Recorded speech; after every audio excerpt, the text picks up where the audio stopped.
Hey, campfire crew, let's get it on.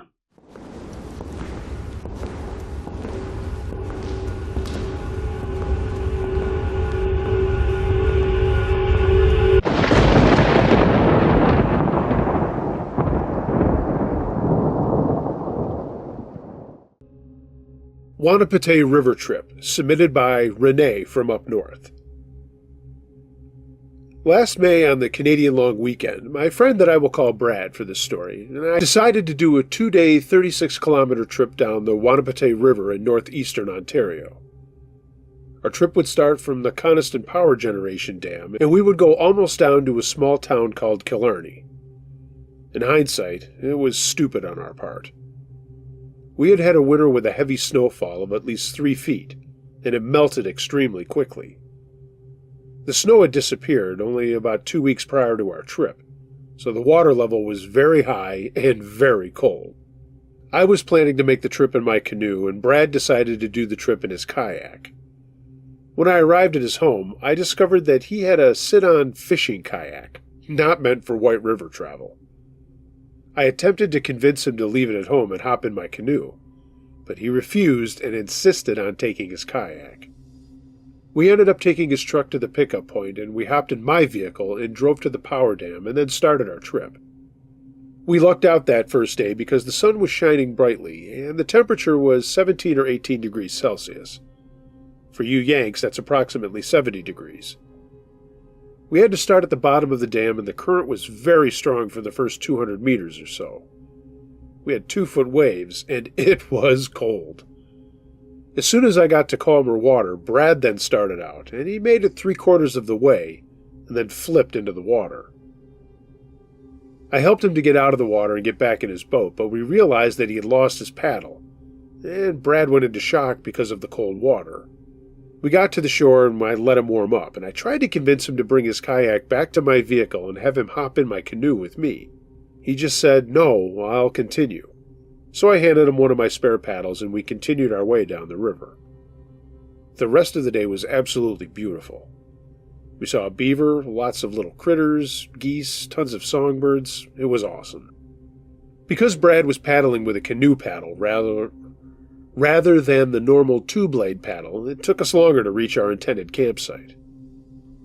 We arrived at the campsite around 7 p.m. and only had an hour and a half of daylight left, so we quickly set up our tents and cooked steak and potatoes for supper. By the time we went to sleep, the temperature dropped to 5 degrees Celsius. And when we woke up, both of our tents were covered in a thin layer of ice. By 8:30 in the morning, the temperature went back to 15 degrees Celsius, and the sun was shining bright, so we got back on the water.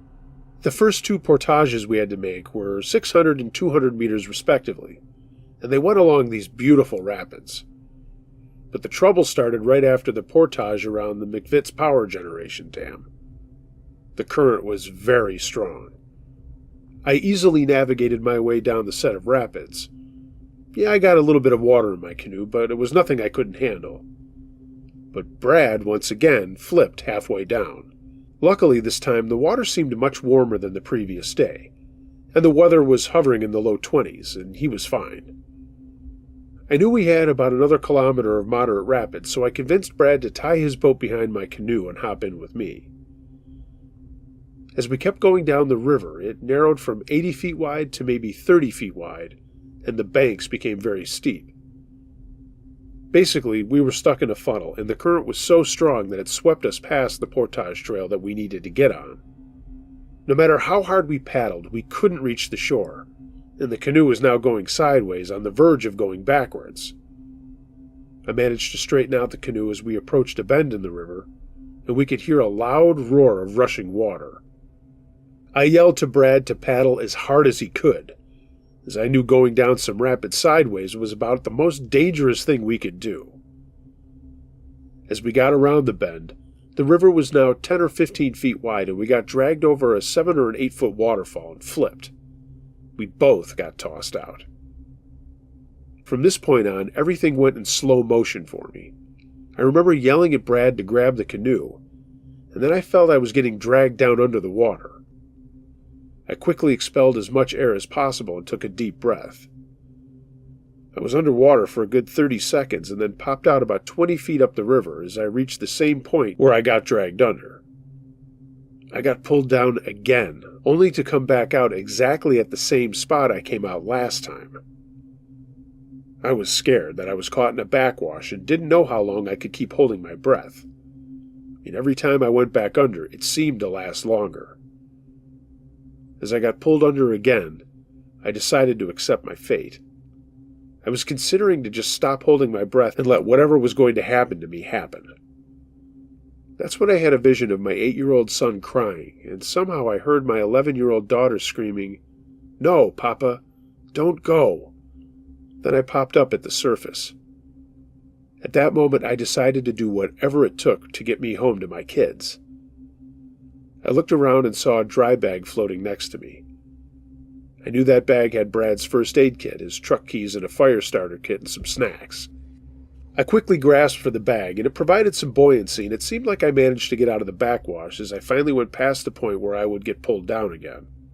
I started to swim for the riverbank and made 4 failed attempts to get out. I was unable to grab any cracks or branches to pull myself up. But on my 5th attempt, I felt a rock under my feet and managed to grab a branch and managed to get out with the bag. I remember just gasping for air, and I looked up the river and saw that Brad had managed to get out as well. I then noticed my canoe that was still tied to the kayak was coming my way. I knew that the current was too strong for me to pull them out, but I also knew that the surrounding forest was too dense to bushwhack through, and the only way back to civilization was in our boats. So I jumped back in the raging river and clung onto the canoe for dear life. I ended riding down some Class 2 or Class 3 rapids for some 800 meters. And at one point, I was in front of the canoe, and I felt my back hit a rock. I was scared that with the pressure from the water, I would get pinched and crushed between the rock and the boats. Luckily for me, I saw the kayak float past the canoe and pulled it away from me. I just held on as hard as I could and refused to let go of the boat. I was pinned against the rock, water going over my head, but I slowly rolled off the boulder I was stuck on. I was sure that my arms would get pulled out of my arm sockets. I just kept clinging to the canoe until I finally arrived in calm water.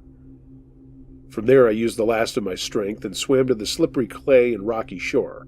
I tied the canoe to a branch, and I somehow managed to get the kayak out of the water and empty most of the water out of my canoe. To my surprise, my water bottle that was unsecured managed to stay in. No bags were missing. The only thing I didn't have was a paddle. I pulled out the food pack and noticed that it was bone dry, and my phone was still working. I tried to call 911, but there was no service out there. At that point, I must have passed out. Everything went black. I have no clue if I was out for 2 minutes or 10. When I came to, I immediately panicked as I couldn't see Brad anywhere. I grabbed my water bottle and started to walk up along the riverbank.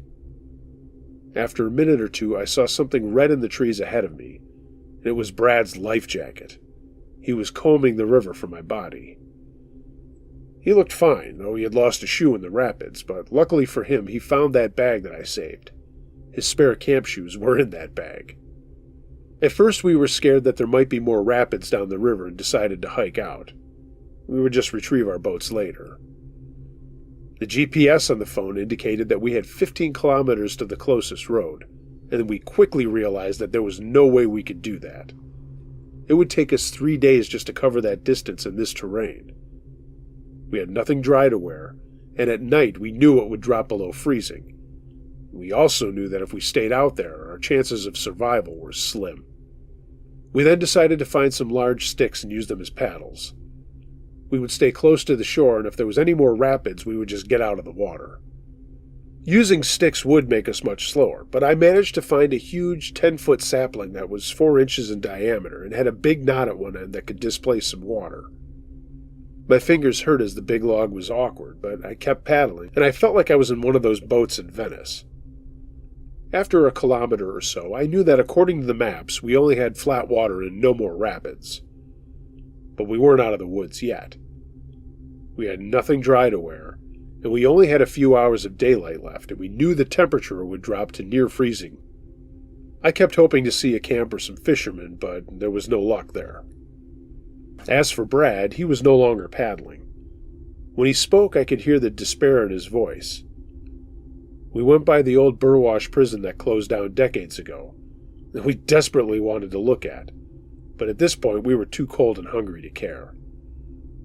I only had a few milliliters of water left in my bottle, and a life straw for us to drink.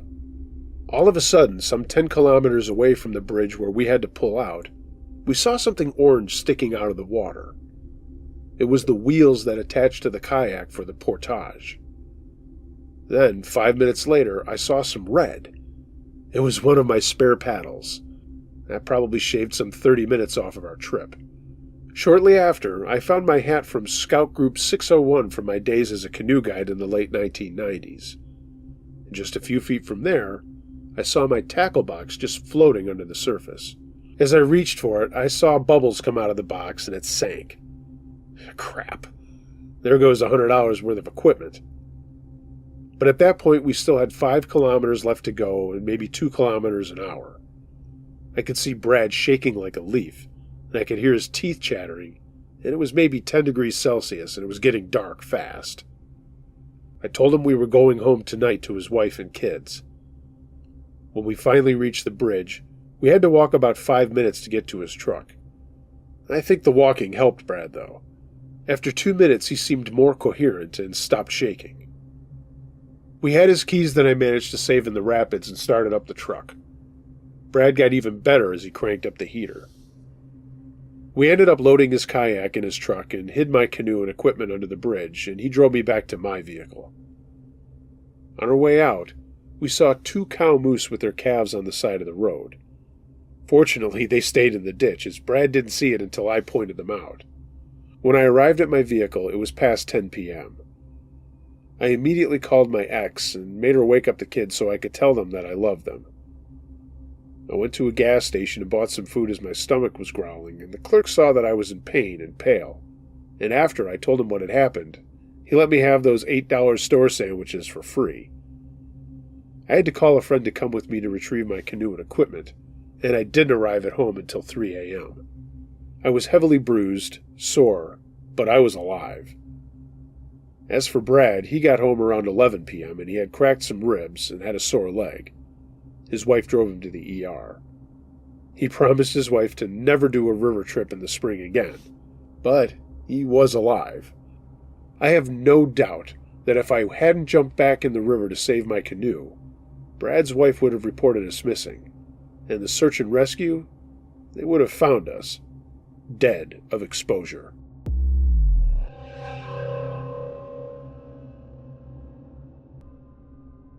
Creeps at the Supermarket. Submitted by Joe.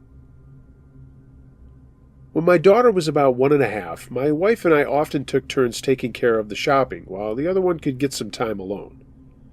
Not that a 1.5-year-old is that hard to take care of, but it was nice if she wanted to get her nails done or I could just get some things done around the house. For the most part, I always did the shopping, but when the weather got nicer, my wife liked to take our little one with her wherever she went.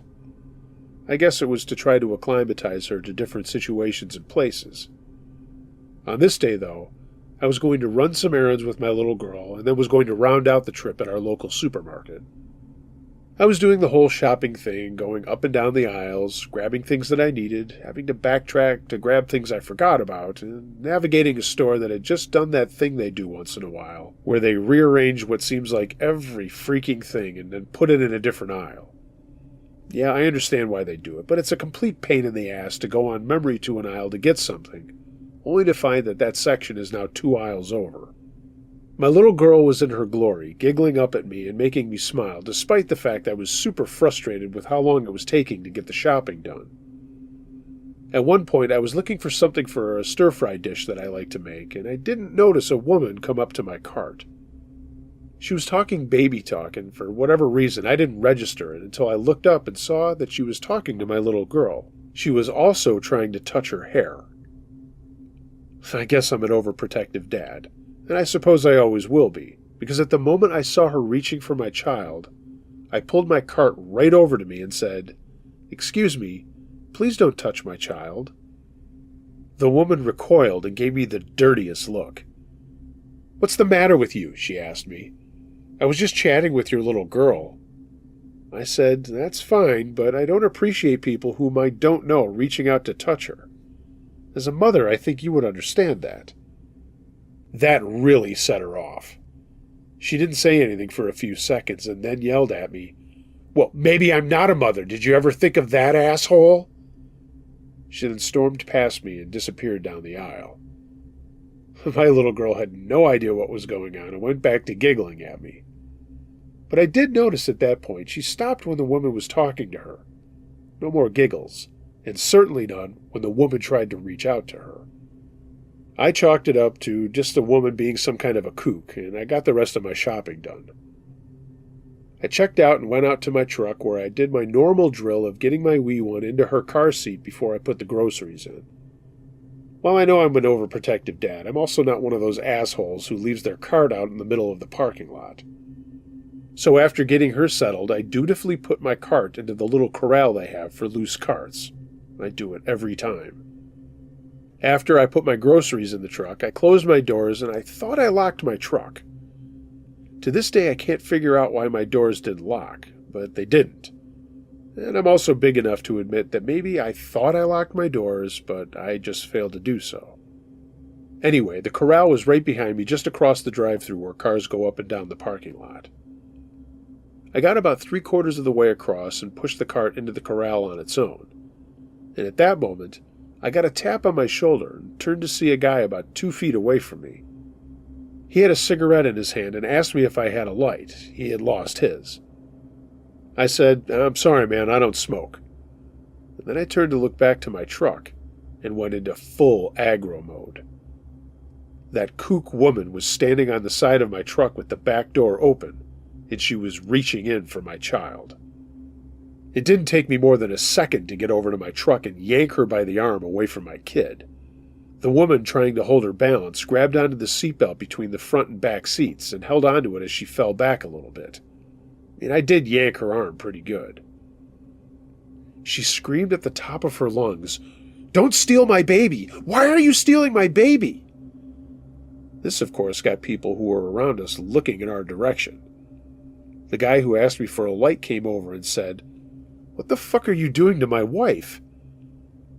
Again, in full aggro mode, I looked at both of them and said, "Get the fuck away from my truck or there's going to be hell to pay." I grabbed the seatbelt out of the woman's hand and she fell down onto her butt. The guy was now right in my face and he said, "Okay, you asked for it, buddy." And he hauled back his fist to punch me. I instinctively jumped out of the way while at the same time he was swinging, I backed into the vehicle behind me. His hand sailed through the air, missing me, but smashed right into the window of my rear door. He yelled out in pain as the window spiderwebbed, and now the woman was screaming for me to leave her husband and baby alone. She had scrambled to her feet and had pulled out a medium-sized buck knife.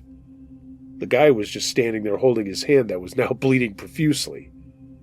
He backed up, looking at me wide-eyed, and then back at his really messed-up hand. The woman screamed at me again, "Give me back my baby!" and threatened me with a knife in a stabbing motion. I'm not super proud of this, but I just immediately swung at her and clocked her right in the jaw. She fell down, out cold. The guy was too stunned to do much other than say, "Look at my hand! Look at my hand!" Thankfully, 2 other guys who'd seen everything came running up.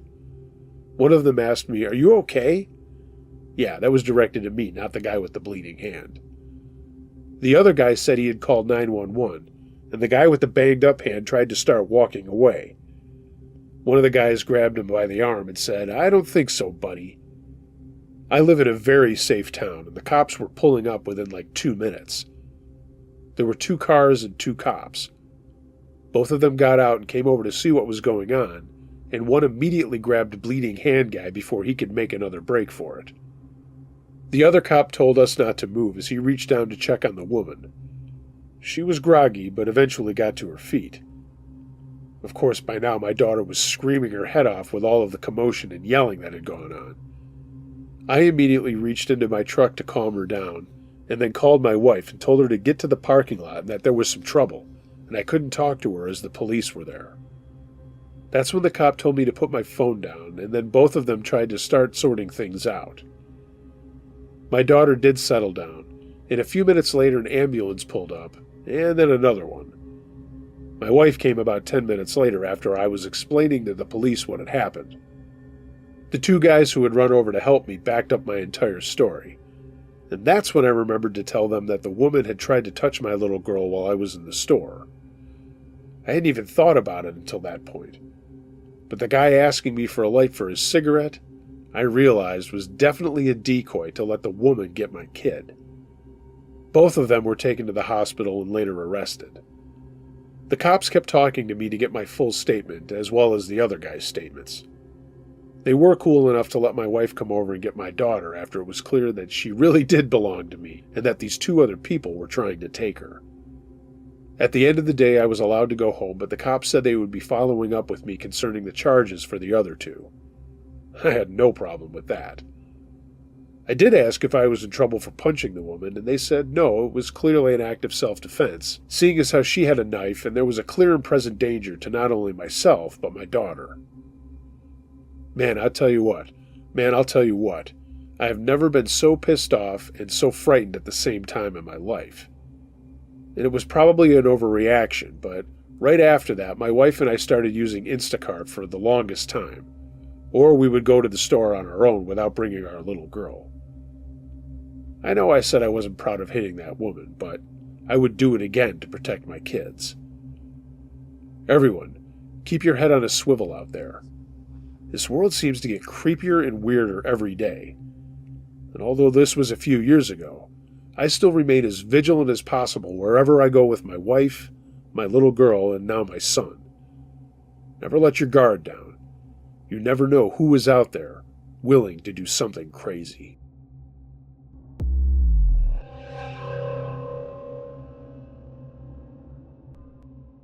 My Mistake by T-Bone Snacker. I was 21 and traveling in Southeast Asia. I had just arrived in Bangkok and was drinking on Khao San Road with a bunch of U.S. Marines. I am not a Marine. After a while, I met a Canadian guy who suggested that we go to a nightclub, so we did. We drank and danced for a while and generally had fun. I was dancing with a South African girl and we went outside for some air and had a cigarette. Then I heard screams, and looking around I saw a Thai man in a short-sleeved shirt holding a black girl by the hair and punching her. He was doing it so nonchalantly I couldn't believe it. I ran over to them and separated them, and I can remember his face. He just looked at me with these dead eyes, expressionless. The girl slinked off and no one was paying attention to her anymore. All eyes were on me. I was trying to talk to him. You don't just punch girls, I said. He said nothing, but the tension began to build seriously. I thought he was a tuk-tuk driver, but as the bouncers from the two clubs and tuk-tuk drivers began to encircle us, I began to get the inkling he was somebody important. But still, he just gazed at me, without saying a word, just a small smile on his face. A massively built blond Western man walked past me and straight to the Thai man. He leaned right into his ear, and I thought, great, someone else with a conscience is sticking up for this girl. He then turned to me with a very serious look on his face. "Do you know who this guy is?" he said as he walked towards me, square on. "No," I responded, but I started to feel uneasy about the situation.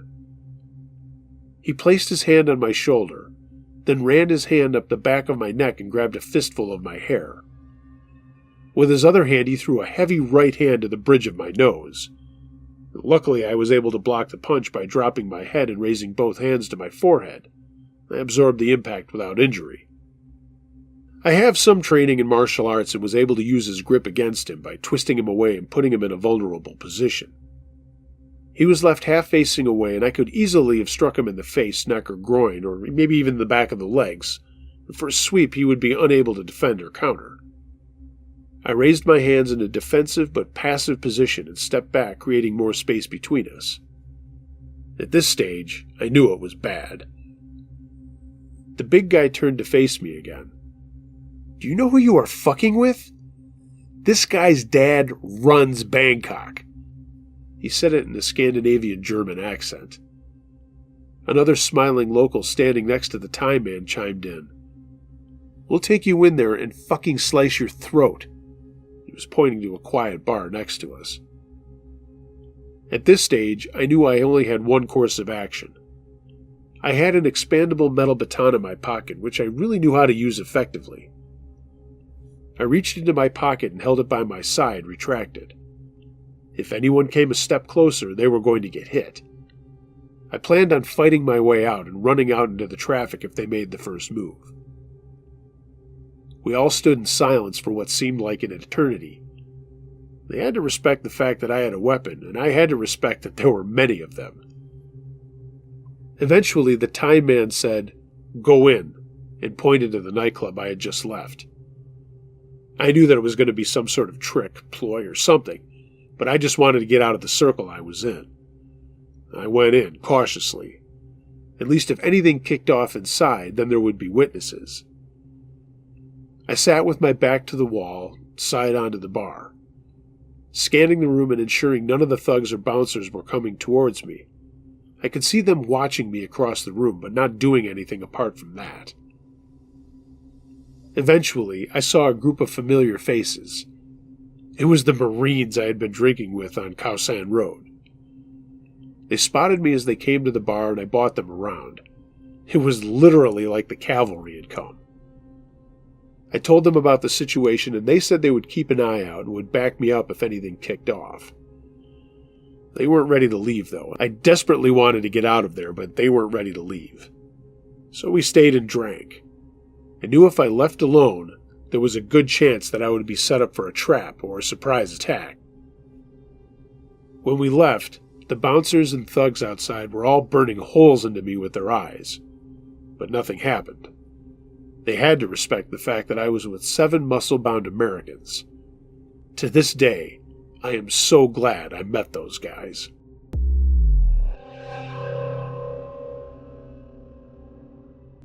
Trouble in Rio, submitted by Traveling Sloan. Not long before COVID, I took a work trip to Rio de Janeiro. I was not by myself. I went with 4 coworkers and my manager. The company I work for has offices and branches all over the world, and we were being sent down there for a couple of weeks to help set up a new digital marketing sector in the Rio office. Normally, this type of work is done remotely, but someone in the higher-ups decided that we needed some boots-on-the-ground action to make this very big and important project get going. I was very excited to go, as I had never been to anywhere in South America, and some of my friends who had said going to Rio was one of the greatest things they had ever done. I've been to Europe and Canada, in fact a lot of countries in Europe, but this was going to be a first for me. My roommate also worked for the same company, and that's actually how we met. I will call her Denise for this story. Denise was super excited because she's half Portuguese and has family in Brazil. We knew we were going to be working our butts off, but there was also the promise of plenty of time to do fun stuff. My manager worked very hard on our plan and kept in mind the long hours we were going to spend in the office. He was planning a lot of things for us to do, and also promised that if we finished what we needed to, the company was willing to pay for us to stay the entire week and a half balance just to have fun. Yep, I was thrilled to go, but I was even more excited because Denise was fluent in Portuguese. She spent a lot of time teaching me some simple phrases in case I ever needed to use them, kind of an emergency fallback if I got separated from the group. While I'm no expert and certainly not fluent, my Spanish is very good in reading, but I speak it much better. That's actually why we were hired for the positions that we have with this company. So all the arrangements were made, and we were going to be staying in an Airbnb in a nice part of the city, Santa Teresa to be exact. We saw pictures of the place, but they did not do it justice. It was unbelievably gorgeous. The house sat on an almost park-like setting with a long driveway and other homes around it. There was a high wall in back and what looked like a park right behind us. Like I said, I was picturing all of us cramped in a tiny little place, but this house was more than enough for our group. We doubled up on bedrooms, but there was so much extra space in the house it felt like we had our own little hotel.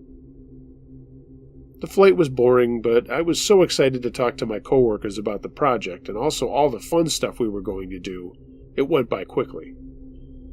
Part of our work is travel, and sometimes it gets monotonous sitting on planes and ending up in cramped quarters. That especially happens in Europe.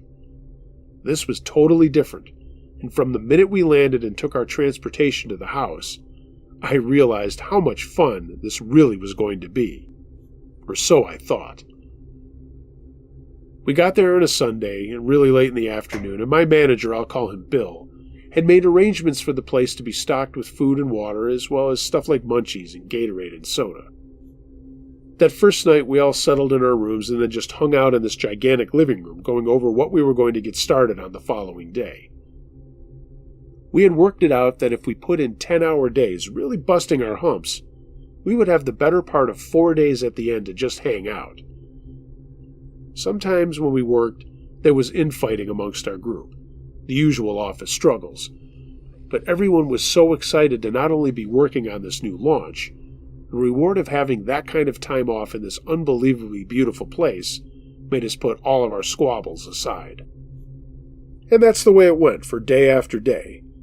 We would wake up, get to the office, and just crank and crank and crank. All eyes on the prize, as it were. Of course, we came up with challenges and pitfalls, but for the first time in a long time, we all worked together to work everything out. The reports we sent back to our home office were returned with excitement and lots of thumbs up. We were making a great impression with our bosses' bosses, and we finished the entire project early on the 5th day. The others with us, I will call them Jenny and Rob. I didn't want to leave out their names as the story goes where it's going to get. We were tired from the long days, and we made plans to go out to eat for a celebratory dinner that night, but really get into some sightseeing and touristy stuff the next day. We had dinner at a fairly fancy place and then walked around the city checking out different bars and stores that were still open. At one point, Jenny pulled Denise aside and said something that I didn't catch. Denise looked around and then nodded. She didn't say anything at the time, and we just kept walking around and were enjoying the night. When we got back to the house, Bill surprised us with a variety of adult beverages. Champagne was uncorked, music was turned on, and the party had really started. We were all drinking and dancing and laughing and really bonding as a team. It was super fun, and at one point I was standing next to Denise and asked her what Jenny had said. Denise was a little tipsy, but gave a little laugh and said that Jenny was being a little paranoid about some guys she saw on the streets when we were walking around. She had the feeling that they were following us. Jenny came over to us, and I asked her what she had seen, and some of her fear had been slipping away from her with the alcohol. But she said that she had a creepy vibe from 4 guys that kept showing up wherever we went. Me, also being a little tipsy, asked if they were hot, and she shook her head and said, God, no. They were sketch, and I asked Denise if she noticed anything. I'm not sure they were up to anything terrible, she said. They just made me feel uneasy. We partied for a little while longer, and Rob said, hey, we should wrap it up so we could get up early and hit the beach. I was down for that, and knew that if I drank any more it would make the next day miserable. We all went to our bedrooms and crashed out from exhaustion and the buzz from the alcohol. But I was still so excited. All of us were. This was an awesome reward from Bill and the higher-ups. The next morning we all woke up, and no one was hungover, and we all had a quick breakfast before heading to the beach. We spent the morning in the sun and surf, grabbed lunch there, and then hung out for a little while longer. Bill had made plans for us to go up to Gamboa for drinks and dinner, and then some nightlife. I asked Denise about the neighborhood, and she said it was okay, and it was a lot of fun up there, and that her cousin was going to meet us there. We took our transportation up to the neighborhood, and it was wild. There was so much going on, and there was so much to look at and to do. There was dancing, there were plenty of drinks. It was just a vibrant city. We were in one club bar place, whooping it up, when Jenny came over to me and Denise and half shouted over the music, those guys are here again." This time she didn't just look a little nervous. She looked scared. "What are the chances of this happening?" she yelled. I wanted to just keep having fun, but I now was also a little nervous. Denise called her cousin over and told him about the guys, and he did his best to not immediately look in their direction. But when he did look out onto the sidewalk, he saw them. He said something in Portuguese to Denise. His English was okay, but not that great. Denise relayed to us that we didn't have anything to worry about yet, but if they hung around, we should be a little careful about what we were doing. The whole thing was cryptic to me and Jenny. We decided to change venue and gathered our group and walked a couple of blocks to another place. It was another loud and raucous crowd, and we were all caught up in the fun that was going on. Honestly, it was like being back in college, but with money. And I should mention that Bill was paying for our bar tabs wherever we went with the corporate card. We were there for about an hour when Denise's cousin, I'll call him Tomas, said that we had been followed by the four guys again. Bill at this point jumped into the conversation and started talking to him. When Tomas told him that these guys seemed to be following us around, he asked if we should leave. Tomas just nodded and said he would make arrangements to get some transportation back to our house. Better safe than sorry. None of us were bummed out by that. We had prospects for more fun the next day, and we planned on going back and hitting the booze back in our house. We were all a little weirded out by these four guys, and Jenny more than any of us, but we weren't letting it ruin our time. We got back to the house and started up our own little party again. Tomas was going to hang out with us for the night, and he was a very funny guy. When he was asked about the four guys following us around, he laughed and said in broken English to not worry about it. They were probably just guys looking to rob us. I spit my drink out at that and said, "Isn't that a problem? Holy shit, I don't want to be robbed." And he smiled and said that we were safe in the house and not to worry about it. Well, we really should have been more worried about it. At about 2 a.m, we were winding things down and still drinking and hanging out, but the music had been turned down. We were all just kind of sitting in the living room, talking about all kinds of things. That's when there was a knock on the front door. Bill went to look and saw who it was. Obviously, it was odd that someone was knocking on the door at that time of morning.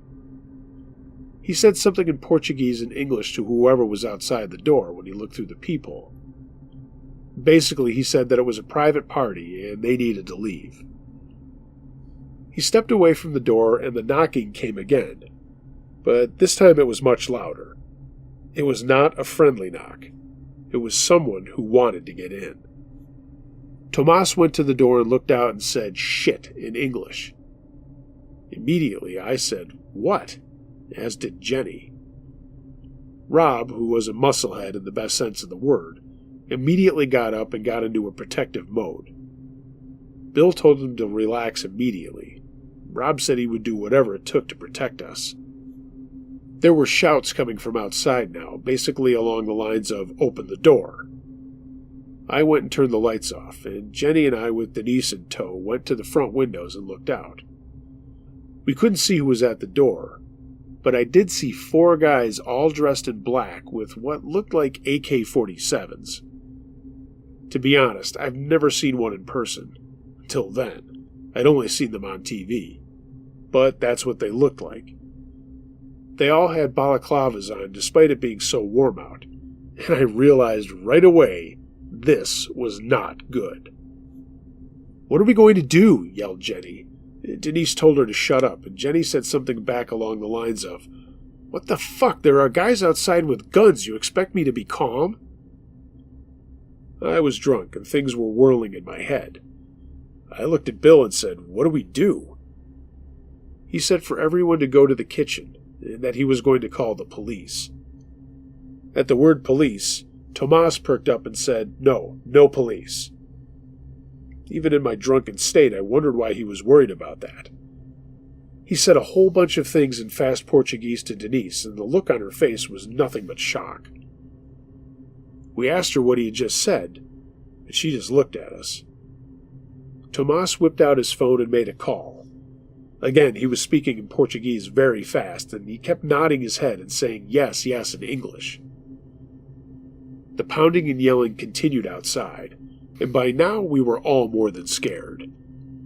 Tomas looked at us and said, "Esperar pacientemente," which Denise immediately translated us to say, "Sit tight."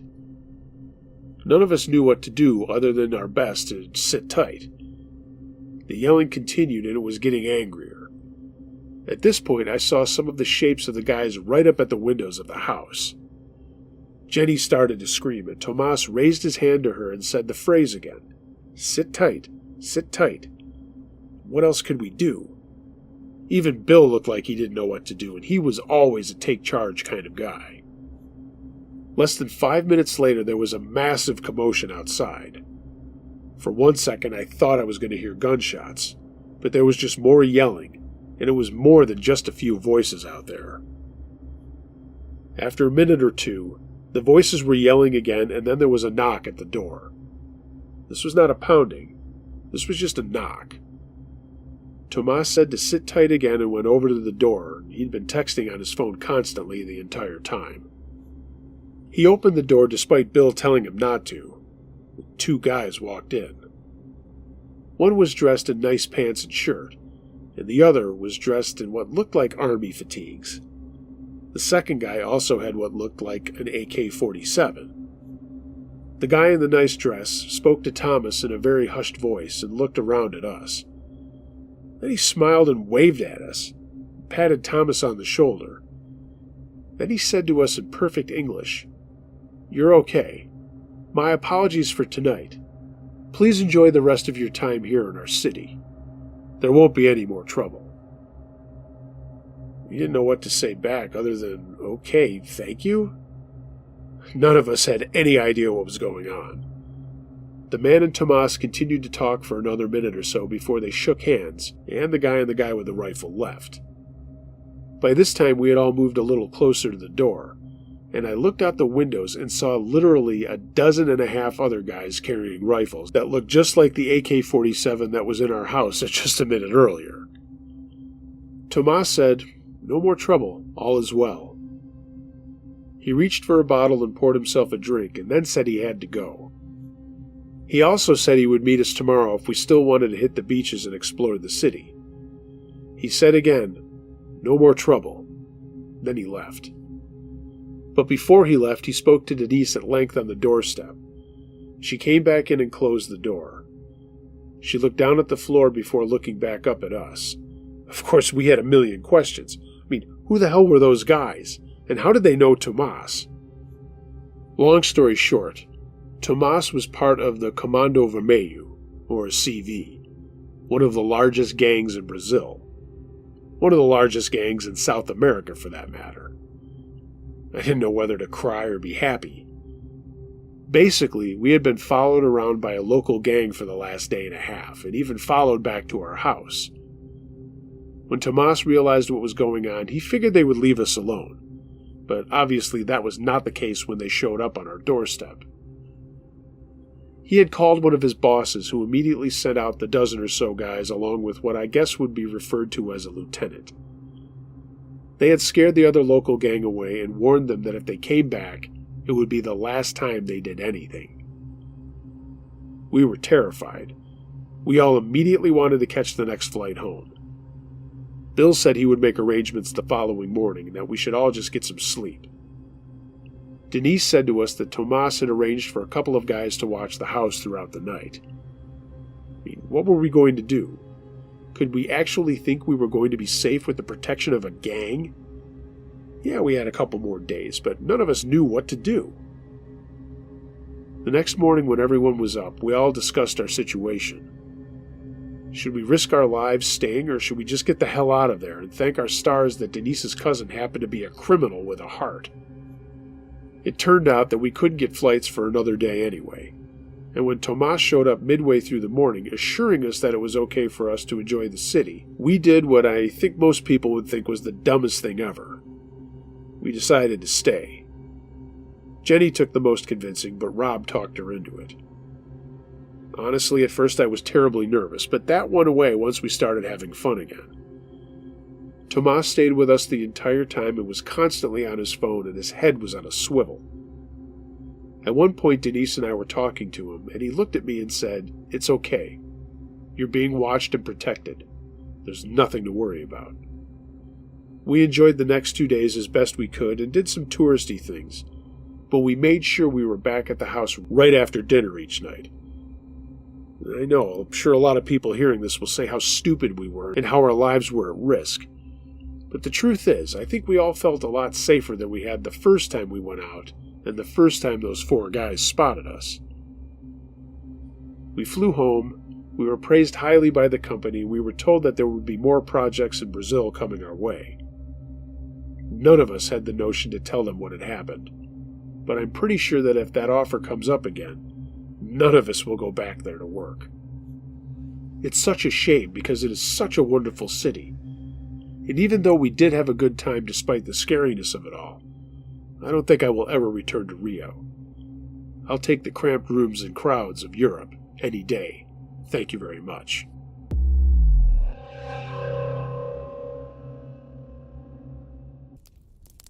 The Girl on the Bridge, submitted by Eli the Unknowing. This happened to me when I was 25. I would like to say that I am and was an average guy. Nothing very special about me. The kind of dude you see every day on your way to work, that you might even work with. I do what I need to do, keep my head down, and take care of my family. I've always been like that, and I'm not complaining about my life. After the military, I moved back home and went to school to become a teacher, and then get ready for the real world, whatever that was. I was looking for teaching jobs, but at the time there weren't a lot of them to be had in my area. Now, shit, they can't get anyone to teach. But that's neither here nor there. I finally found some prospects out of state, West Virginia to be exact. Yeah, crack all the jokes you want. Even the stupid hillbillies need to be taught how to read and write. Yuck, yuck, yuck. So I took a chance at a school that had just been built with some new facilities and made my start in teaching. Just prior to my move, I got a Dear John letter from my girlfriend, whom I found out had been cheating on me during my deployment. Yes, folks, Jody is a real guy out there. I had no idea what was going on, and when I came home, my girl stayed with me for 3 more years. Then, when I said I was looking for jobs out of state, she told me that she was in love with this other guy, everything that had happened. She was very sorry, blah, blah, blah. I was heartbroken, but in a way relieved. I mean, had I stayed with her, it just would have been living with a bunch of lies until she eventually probably would have told me everything anyway. But I was still busted up about it. The job started, I immersed myself in it, and I had a decent apartment. But I also had a lot of time to kill on my hands. I decided to get back into running and found a couple of races I could train for and started mapping out a training routine. Most of my runs were after work and before dinner, but sometimes I'd stay late at school grading and such, so on those days the runs had to happen in the evening hours. I had a route that I was particularly fond of. Light traffic, nice atmosphere, just a solid 10K loop. The evening that this happened, I started out later than usual. It was close to 8 o'clock, and the sun was going down. I knew I'd be hoofing it the last 2 miles in the dark.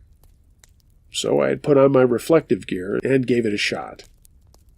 I recall it had been a rough week, with kids going bonkers for homecoming coming up, and I just needed a run. All was going smoothly, and I was just about to cross a bridge over a pretty high ravine, when I saw someone standing on the edge of the bridge about halfway across. As I got closer, I saw it was a woman about my age. When I got right up to her, I saw that she was crying, so I slowed my pace and asked her if everything was all right. She didn't say anything at first, just stood there sobbing, but finally she looked up at me. She had the most amazing blue eyes, really light, almost gray. Her makeup was smudged, and she wiped her tears away with her sleeve, and I fished in my pocket for a Kleenex. I offered it to her, and she took it and said thank you. "Are you okay?" I asked, and she shook her head. She then burst into tears again and said, He's left me. He's gone, and he's not coming back. It's his child. I've never been with anyone else. I was taken aback. She was beautiful, maybe a little younger than me. I stupidly said, "I'm sorry," not knowing what else to say. "I don't care. It's over. It's all over." And then it sunk into me. Was this woman going to kill herself? Was she planning on jumping over the bridge? I said, "Hey, look, it's not over. Honestly, I just got dumped." Again, me, the counselor. I told her what happened to me, and she whispered, "That's awful. It really is. Don't they care? Don't they care what they've done?" We talked for a few minutes, and she started to calm down. Thinking I should get her away from the bridge, I said, "Do you live in town?" And she nodded. I said, "Let me walk you home. Let's just get off this bridge before some nut comes by and knocks us both over." She stood there for a minute, then she put her head down and nodded again. The hell with my run, I thought. This woman needs help. So after a few minutes of silence, I said, "Come on, let's go." She said okay, and we started walking back towards our little village together. She suddenly opened up and told me this whole story about how this guy she was in love with was older, had gotten her pregnant, and then denied it was his. He then gaslighted her, told her she had been cheating on him, and despite her pleas and telling them that she'd only been with him and that she loved him, he just smacked her around and said he was leaving. And that's what he did. He just up and left town with no information on where he was going. They shared a little house together, and through the conversation, she told me that she had no one. Her parents had died a year ago in a car crash, and she didn't have any other family. No brothers or sisters, no grandparents, nobody. She kept saying, "I'm all alone. I'm all alone." I didn't say much as we got back to the village, and she led the way to a shadier part of town. Then she stopped in front of a small, old beat-up house and said, "I'm home. Thank you for walking me." I said the dumb shit all people say. "Hang in there. Everything's going to be fine." I gave her my name and phone number, and she said she'd write it down when she got inside. "What's your name?" I asked, and she said, "Josie." "Well, Josie, call me anytime. Maybe we can get coffee or something."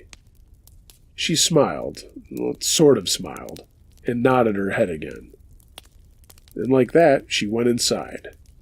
I saw a light come on, and I stood there for a minute and then jogged back to my apartment. I showered, got some food, and then watched TV with a couple of beers. The next day came and went, and I couldn't stop thinking about Josie. I never got her number, if she even had one. No cell phones, kids. This was 1994. Then, 2 days later, the news broke. A woman had jumped off the bridge to her death. Not even waiting to hear the name, I knew it was Josie. I just knew it, and my thoughts were confirmed. This poor woman had taken her life and the life of the child inside her. Not gonna lie, I was broken up pretty bad, not even knowing her. That night, when I got home, I had a message on my answering machine from the local sheriff. It told me to call them as soon as I could. I was actually going to run on a scheduled run, but I figured I'd better get on the horn right that moment, and I called them. The sheriff transferred me to another sheriff, and he asked me how I knew Josie, and then asked to meet with me immediately. I said sure thing, and I got in my car and drove to the station.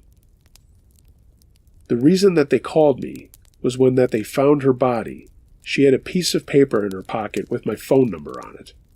They were following up on any lead. I told them everything that had happened the night on the bridge when I met her, and the sheriff wrote everything down. I asked if they knew who this guy in her life was, and he hesitated before saying it was the son of a local pastor. He was kind of this ne'er-do-well that was never really getting anywhere in life. They were also not having any luck finding him. Like Josie said, he just split town. Even his father and mother didn't know where he went. The sheriff thanked me for my time and said they had found a suicide note in her house and apologized for me being mixed up in all this stuff. I just shook my head and went home. I couldn't believe it. She went back and jumped. I did go for a run that night, but not on the bridge. A week later, I did run the bridge route, again around 8 o'clock. I couldn't get Josie out of my head. Who could have? When I came up to the bridge, I saw a figure standing there about halfway across, and I stopped in my tracks, rubbing my eyes. As I moved forward, I saw that it was Josie. My mind twisted. It couldn't be her. No fucking way. It just couldn't. But as I got closer, I saw it was her, and she wasn't crying. She was just standing there looking at me. When I got about 10 feet away from her, she said, "Don't come any closer. You can't. I just wanted to say thank you. I'm not alone anymore." And before I could do or say anything, she threw a leg over the rail of the bridge and disappeared over the side. I rushed to where she had been standing and looked over. There was nothing down at the bottom, just a stream. Whatever I had seen up on the bridge had vanished. I thought it was all a dream and I was about to wake up. But it wasn't a dream. It was real. I was on this bridge, and I had just seen Josie. Or maybe it wasn't real? She was already dead. It couldn't have been her. I started to convince myself my mind had made the whole thing up, and then I got really scared. I broke into a crazy run all the way back to my apartment, right past her now dark house. I crashed inside on my couch and just sat in the darkness for I don't know how long. I fought with myself trying to figure everything out. I didn't believe in ghosts or the paranormal, but what had just happened? I got up and saw the blinking light on my answering machine and played the messages. One from my mom, one from my ex crying and saying a bunch of crap about getting back together, and then the last one. The beep, then the sound of wind or something, and a very faint voice saying, "I'm not alone. I'm not alone." To this day, I can't explain any of this. I still don't believe in ghosts, but maybe I should.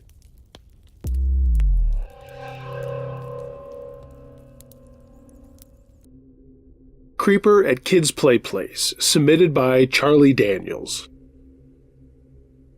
About a week ago, I took my daughter and son to a local trampoline park in our area. It's just a big place with all kinds of stuff for the kiddos to run around and burn off some energy, and they have parties and things like that too. It's actually pretty cool, but I'm in my 40s, and as much as I'd like to think I can keep up with my kids, I had to take breaks. Getting old sucks. My kids were running around with some friends they had made there, having a blast, and I was just putzing around on my phone killing time. I got a tap on my knee, and I looked up to see a little boy around 7 years old, and he had tears in his eyes. I said, "What's up, little guy?" He said he couldn't find his mom and that there was a scary man trying to talk to him, and he was scared. I got up and said, "Okay, let's go to the front desk and see what's what." He took my hand and we walked to the main gate area, and I asked if they could page the kid's mom. And they said sure, and did. We waited around for a few minutes, and the kid then told me more about this scary man. He looked me in the eye and said the guy asked him if he needed to use the bathroom, and he told him no. Then the guy said he had some stuffies he could give him if he came into the bathroom with him, but the kid ran away. I repeated this to the front desk people, and then they asked the boy what the guy looked like. He said he was tall, had long hair, and was wearing a blue shirt with a white Texas Rangers hat. I thought to myself, well, that can't be too hard to find, and I started looking around the place to see if I could spot him. The front desk people paged the missing mom again, and we waited. My kids came running over, and I told them that I was helping some people out and they could keep playing. My son asked the boy if he wanted to play, and I said okay, I'd stay at the front waiting for the mom to show up. Another 15 minutes went by with other workers looking around for the woman and this guy with a ranger's hat, but they didn't see anyone like the kid described. But that's when something caught my eye. A guy in a blue shirt and a white hat talking to another little boy. The kid nodded and the guy went straight for the bathrooms and went inside. I didn't lose a step and went quickly over to the bathrooms just as this other little boy was getting there. I told him, "Stay right here." I got out my phone and started videoing myself walking into what was supposed to be a family bathroom. 2 seconds after I opened the door, I heard a guy's voice say, "In here, partner. I've got some stuffies for you." He sounded so upbeat and excited, my stomach turned. I went to the big stall door and opened it to see the guy standing there with his pants around his ankles and his Johnson at full salute. I got it all on video. The guy yelled, "Who are you?" Then he started screaming at me to get out. I just said, "Got you, you sick fuck," then quickly turned to leave the bathroom. When I got outside, the little boy was still standing there, now with his father, who asked me what was going on.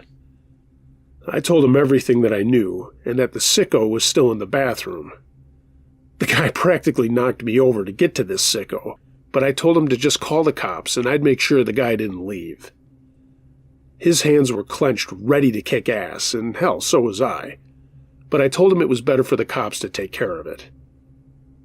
He looked at me with rage in his eyes. I mean, not at me, but for that sicko in the bathroom. He just nodded at me, called the cops, and I stood guard. His poor little guy was asking if he was in trouble, and his dad said no, not at all. The little kid's mom came up, and while Dad was on the phone, I told her what was going on as quietly as possible so the little kid couldn't hear, and she started to freak out. "Take Johnny away from here, honey," said the guy, and then he kept talking to someone on the phone. He motioned like he was going to the front desk, and I said, "I'm not going anywhere. That guy's not getting out of there." There was no sound or movement from the bathroom, and I'm willing to bet the sicko was standing right at the door listening to everything we were saying and doing. Anyway, the cops showed up and talked to the guy, his little guy, and then me before going into the bathroom. I could hear a lot of talking and then a lot of shouting. Another cop pulled me aside and I showed him the video I took, complete with the guy talking about stuffed animals and being naked. By now, my kids were back with me and the lost little boy, and they were scared I was in trouble with the police. To be honest, I forgot about me helping the first kiddo finding his mom, so I told them to go back to playing and that I'd find them in a little bit. Finally, the cops came out with the guy in handcuffs and he started yelling, "That's the guy! That's the guy! That's the pervert who assaulted me!" They just pulled him away and took him outside.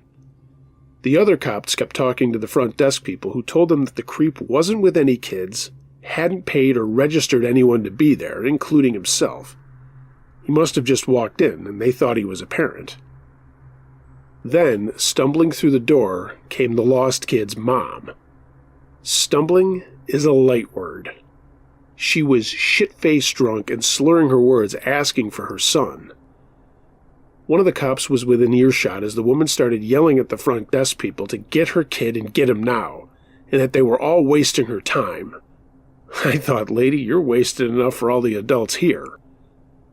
The cop nearby came over and started talking to the woman and asked her why she was there, and she just started yelling at him, calling him a pig and to get out of her way. She wanted her son and that she was leaving with him. The cop said, "You're not going anywhere, and you're not taking your son anywhere either." Of course, right at that moment, my kids and the little guy came up, and the kid looked horrified to see his mom being let outside by a cop. He burst into tears and said, man, and this broke my heart, "Not again, Mommy." Another cop came over and asked the little guy where his daddy was, and the kid, through sobs, said that his dad was at work. In a roundabout conversation, they figured out where work was and called him to come get his kid.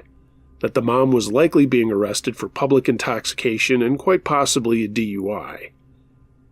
She was also putting up a fight. That I could see through the windows. Then I watched her take a swing at a cop talking to her, and I thought, well, that wasn't a smart move, lady. And into handcuffs she went. I asked the cop if I could take the little boy with my kids to get some ice cream to get away from all of this, and he said yes, but stick around where he could see us. The idea of ice cream seemed to cheer the kid up a little bit. Half an hour later, the dad shows up looking pissed off as all hell. But he was smiling at his son, and he grabbed him in a big bear hug. It was cool to see that, this big dude covered in drywall dust scooping his little dude up. He came over to me and shook my hand and asked my name. We exchanged information, and then he had to go and deal with his drunken wife. I stood there thinking about everything that had gone down in such a short period of time. My son asked if he could get the little boy's phone number so they could play sometime, and I said go ahead. And he ran over to the kid and the dad smiled down at my son and gave him a business card for his drywall business. He also said, hey, tell your old man to call me. Then the first cops I encountered came over and asked me to send them the video of the perv that I had on my phone, and I gave them all my information as well. They said they'd be contacting me for more stuff. Those parents also came over and exchanged numbers with me. Then I gathered up my kids and say, let's go home, you weasels. I had enough of the trampoline park. So, to wit, I helped a pervert get caught with his pants down, prevented a kid from getting in a vehicle with a plastered mom, and it turns out I made 2 new friends. We've all been exchanging texts and we're barbecuing at my house this weekend. I also have to speak to a detective tomorrow. Love your channel, Uncle Josh. I hope this is scary enough and not just namby-pamby. Man, there's a lot of sick and sorry people out there. I'm glad I played a small role in protecting 2 kids. Stay on top of things wherever you are, guys. Keep a sharp eye out and never turn down a kid that needs your help. I'm looking forward to seeing all of those people this weekend.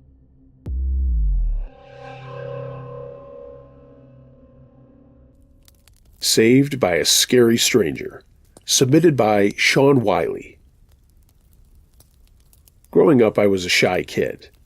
I turned into a shy adult. It's not that I didn't have any friends or anything, but even around them, I was known as the quiet one. It's just who I am, I guess. When I went to college, I started to open up a little more as I didn't want to miss any of the experiences school had to offer. I got involved in some clubs, played co-ed intramural sports, and made some really great friends right away. They all seemed to have the hang of the whole party scene down. And after the first couple of weeks of watching movies in my room by myself, they dragged me out to house parties and then to the town bars.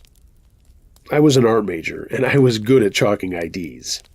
This was in 1993 or thereabouts, so my talents also earned me a lot of friends that way. Guys and girls would pay me to chalk their IDs or buy me drinks or pay the $3 for parties. Whatever worked for them.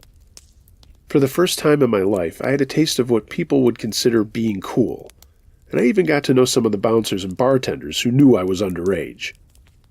My ID was really good, so they didn't care so much, especially at one place where I drew weekly ads for. What specials were going on, if they were having a live band, that sort of thing. Mostly for the school newspaper. Anyway, one night a group of us went to a frat party, and to this day I have no idea what I did, but I apparently pissed off some high-ranking guy in the frat. I'm pretty sure someone broke something and then blamed it on me, the hapless dude in the crowd. And beer-fueled brains and muscles took over. I was literally thrown out of the party, out the back door.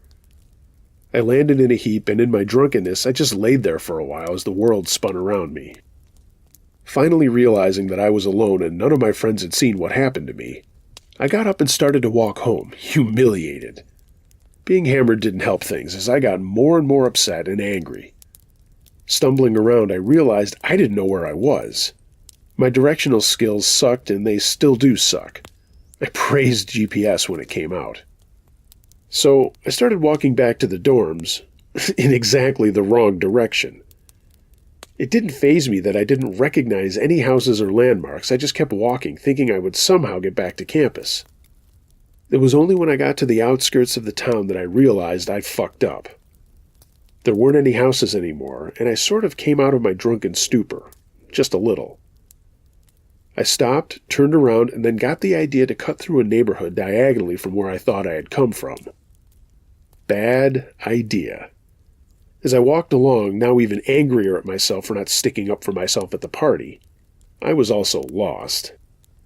I came up on a little playground in between some houses, and shit went from bad to worse. Hanging out on the jungle gym were a bunch of guys, close to my age, but I kind of figured out they were actually seniors at the local high school. As I walked by them, I saw them getting down from the jungle gym one by one. There were 5 of them. One called out, "Hey, faggot, come here." But I kept on walking. The last thing I needed was a fight with townies. I picked up my pace, but when I looked back, I saw that they were following me. When I heard their footsteps running, I also took off running, not knowing where I was going. I tried to cut across a lawn at an intersection, but slipped on the wet grass, and before I knew it, the guys were right on me. Can't tell you how many times I was punched and kicked, but I felt my arms getting yanked up and I heard a voice say, "This will teach faggots to stay out of our neighborhood," and I felt a sting in my side. I remember falling to my knees and all of them laughing, calling me all these names, when I heard a pounding coming nearer. Suddenly, everything got quieter, and a deep voice said, "What are you little assholes up to?" I heard a voice say back meekly, "Hey, Clint, nothing. This guy was starting shit with us." The deep voice said back, "Yeah? I don't think so." And then I heard a bunch of slapping sounds, like someone hitting raw meat. All of them started yelling, and when I looked, 3 of the guys were running down the street, and 2 of the others were lying on the ground groaning. Then I heard a snap and a scream. And then another one. And then everything faded into just groaning. The deep voice said, "You okay?" "Wait. Damn, son, you're bleeding like a stuck pig." A hand grabbed my arm and yanked me up to my feet.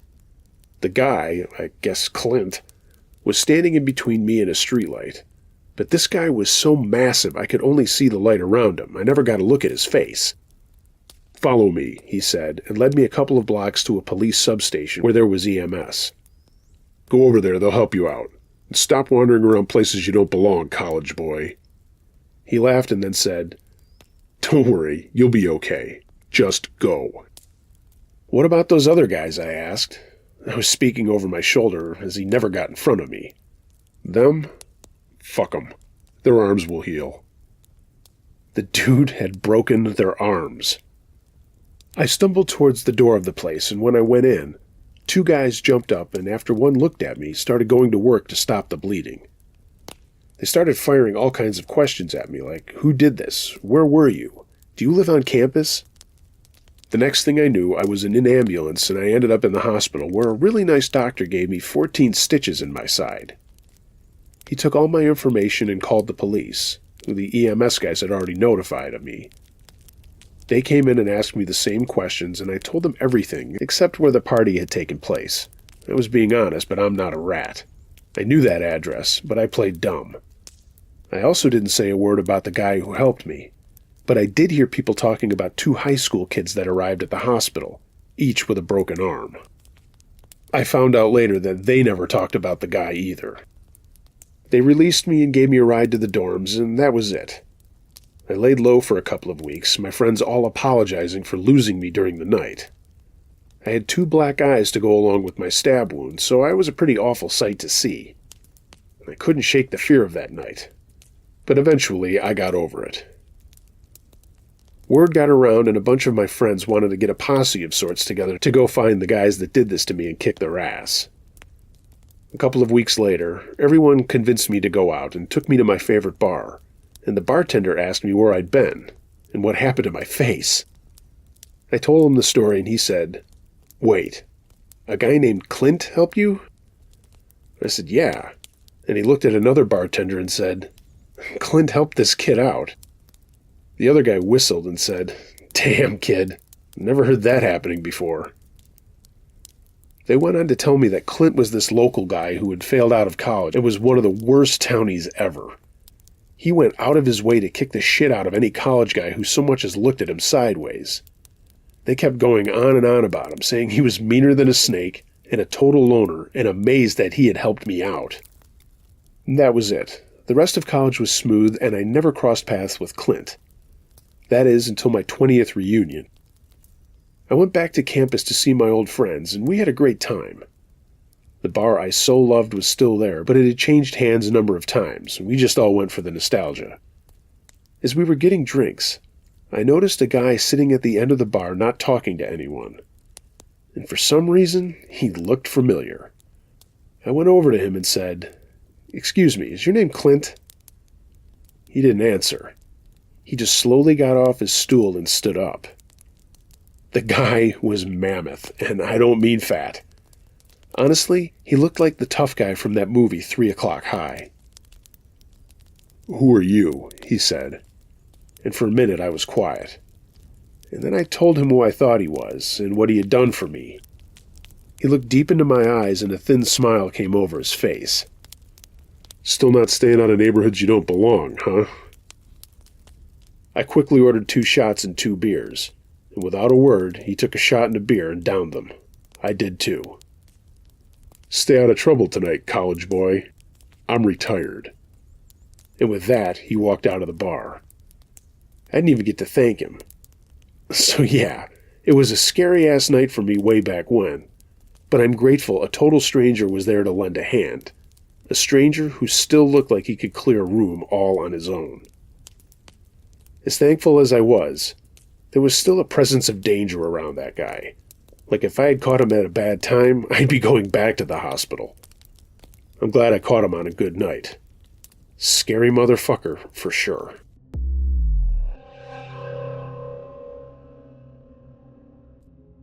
Creepy Cleaning Lady with a Crush, submitted by Rosie O'Flannel. This happened to my family in the late 1990s. My mom had recently changed jobs, and my dad, who busted his ass 6 to 7 days a week at his job, decided that outside of our weekly chores, they were going to hire someone to do a deep clean of our house every other week. We still had to do our own laundry, clean the bathrooms and our rooms once a week, and shit like that as our chores. When I say we, I mean my sister and me. I was 17 when this all went down, and she was 19 and at college, so she was only home on breaks and in the summer. The rents hired this older woman who was the sweetest thing in the world. She was wicked nice and only complained about my chew spit cups I would occasionally leave in my room. Other than that, she was a peach. But halfway through my senior year of high school, she got sick and turned her business over to her daughter, a 30-something woman who was nice but a little odd. She had recently divorced, and whenever I bumped into her, which was rare, she usually had some complaint about life involving her ex. Like I cared. Anyway, one day I came home early from baseball practice and took a shower in our downstairs bathroom. I knew she was there because her Mustang was parked in the street. I just got cleaned up, threw on some shorts, and then went upstairs to get a t-shirt. I heard her in my room with the door closed, and when I went in there, her back was to me, or should I say, her backside. She was vacuuming and listening to a Walkman, but I had to notice that she was only wearing a pair of pink satin panties and my football jersey.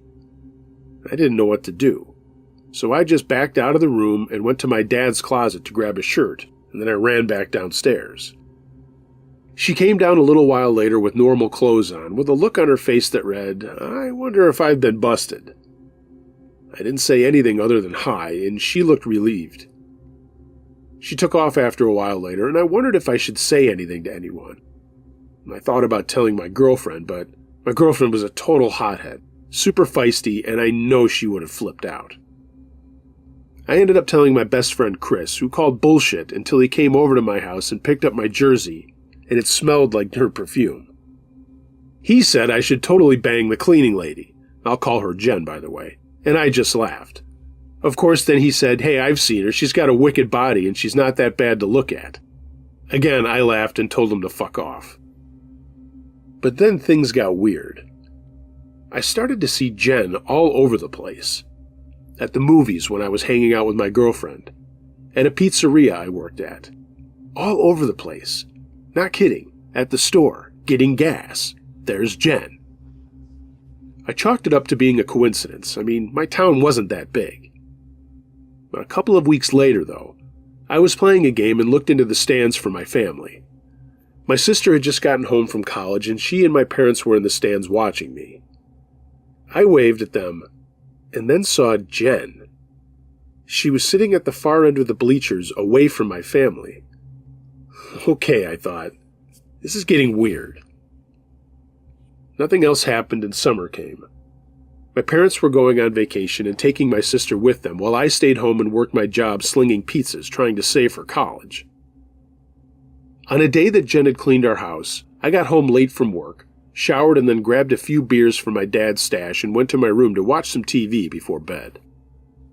My girlfriend called, and while we were talking, I put my hand behind my head on my pillows and felt something. My girlfriend was blathering on about some stupid shit I didn't care about. And when I pulled my hand back, I was holding a pair of pink satin panties. Out loud, I actually said, "Ruh-roh," in a Scooby-Doo voice, and my girlfriend asked me what was wrong. I didn't say anything about them, and said I'd just spilled my beer. We made plans for the next night, and I hung up. I immediately called Chris and told him what I'd found. He started laughing his ass off, and I told him, man, this isn't cool. I mean, in some John Hughes movie this would have been a fun plot, but I thought it was creepy that I was seeing her everywhere, she was wearing my shit in my house, and now she's leaving her panties in my room? Eventually, he did say it was fucked up that a 30-year-old was doing this, regardless of how cute she was. Anyway, that weekend I was finishing up at work around 11 o'clock, and when I went into the parking lot, there was only one car out there. It was a red Mustang GT. Jen's. I started to turn another way to make my way home, and her voice called out, "Hey, want a lift?" I thought for a second, my horny lower half thinking, yeah, this is a good idea, with my brain saying, don't be an idiot. I said, no thanks, I've got to stop at the convenience store, but thanks, Jen. I quickly made my way across the street and went inside the store. My friend Bill was working, and he always snuck me beer, so I got a few talls and then looked into the parking lot. It was empty.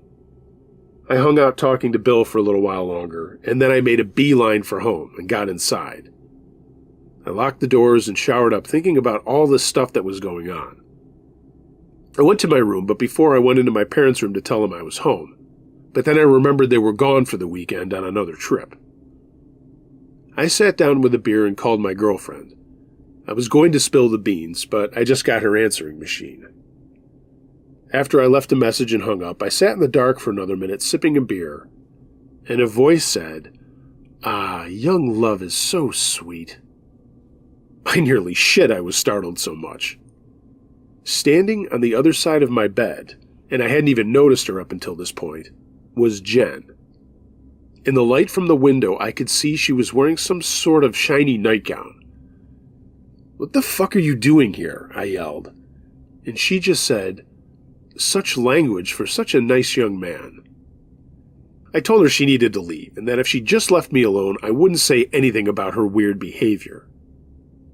Jen walked around the bed and said, "You're an insolent young one. Do you need a spanking?" Before I could say anything, I heard a clicking noise and she jumped at me. I put my arms up, but she tried to kiss me and was laughing the whole time. God's honest truth, I wasn't horny or turned on. I was freaked out that she was doing this and was in my room.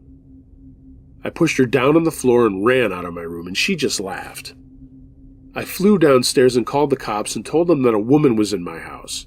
I knew who she was, but I wanted her gone. I'm sure I wasn't clear with what I was saying, but they told me to get to a room where she couldn't get to. So I took the cordless phone into the basement and heard her walking around upstairs, and then I heard our back door close. The cops showed up a few minutes later, and I told them everything that had been going on. When they came inside, I took them to my room, and they found a pair of handcuffs on the floor and asked if they were mine. I said, hell no. And then one cop asked why I had beer in my room. Way to go, Sherlock. I had a crazy woman in my house and all you care about is some beer, I thought. Just then, my sister came home and asked what the hell was going on. She verified that we knew who Jen was, and we both gave her a description and a description of her car. The cop didn't say anything else about the beer, thank God. They radioed the description or whatever it is that they do, and they said they were going to send someone back the next day, and that I needed to tell my parents as they were going to be calling them at the place they were staying. I called them right when the cops left and told my dad the whole thing. The time I saw her wearing my clothes, the panties, which I still had, all the times I saw her around town, the whole nine. My dad said to calm down and that my parents were coming home immediately. They were about an hour away. My sister told me to stash the beer and brush the hell out of my teeth so as not to get caught drinking when they got home. And right when my parents did get home, a cop car pulled up too. A cop got out and started talking to my dad, and then they called me over. "Is this the woman who was in your room?" he asked me and shined his flashlight on Jen, who was in the back seat of his car, makeup smeared and still wearing the shiny nightgown. I said, "Yeah, that's her." The cop said, "Okay," and then pulled my dad away to talk to him and my mom some more. Apparently, they found her driving around, and she was a little more than 3 sheets to the wind. She also had a backpack in her car with a Polaroid camera and a whole bunch of pictures of me. Playing baseball, playing football, on my wrestling team, with my girlfriend, hanging out with friends in the village, and then a whole bunch of herself at our house wearing my clothes, and a few servicing herself while laying on my bed. She also had duct tape and a huge butcher knife in the bag. The whole thing was tripped out, and I had to make all these statements to the court over the next few weeks. My parents pressed charges, but all that came out of this was a DWI, a restraining order for me, my family, and our house, and all she ended up getting was probation. We never saw nor heard from her again after that, and while I laugh about it now, it was not funny at the time. I was constantly looking over my shoulder for her for months afterwards. Yeah, the handcuffs were hers, and while I don't think she would have tried to kidnap me, I do wonder what might have happened if I had done something to piss her off, or if she was crazier than we knew, and had other plans. I don't know. I have my own family now, but I will never have a cleaning lady. I've had a hard time selecting babysitters for my kids. Goes to show you that even though nothing terrible happened to me, the fear that something could happen to your family stays with you forever.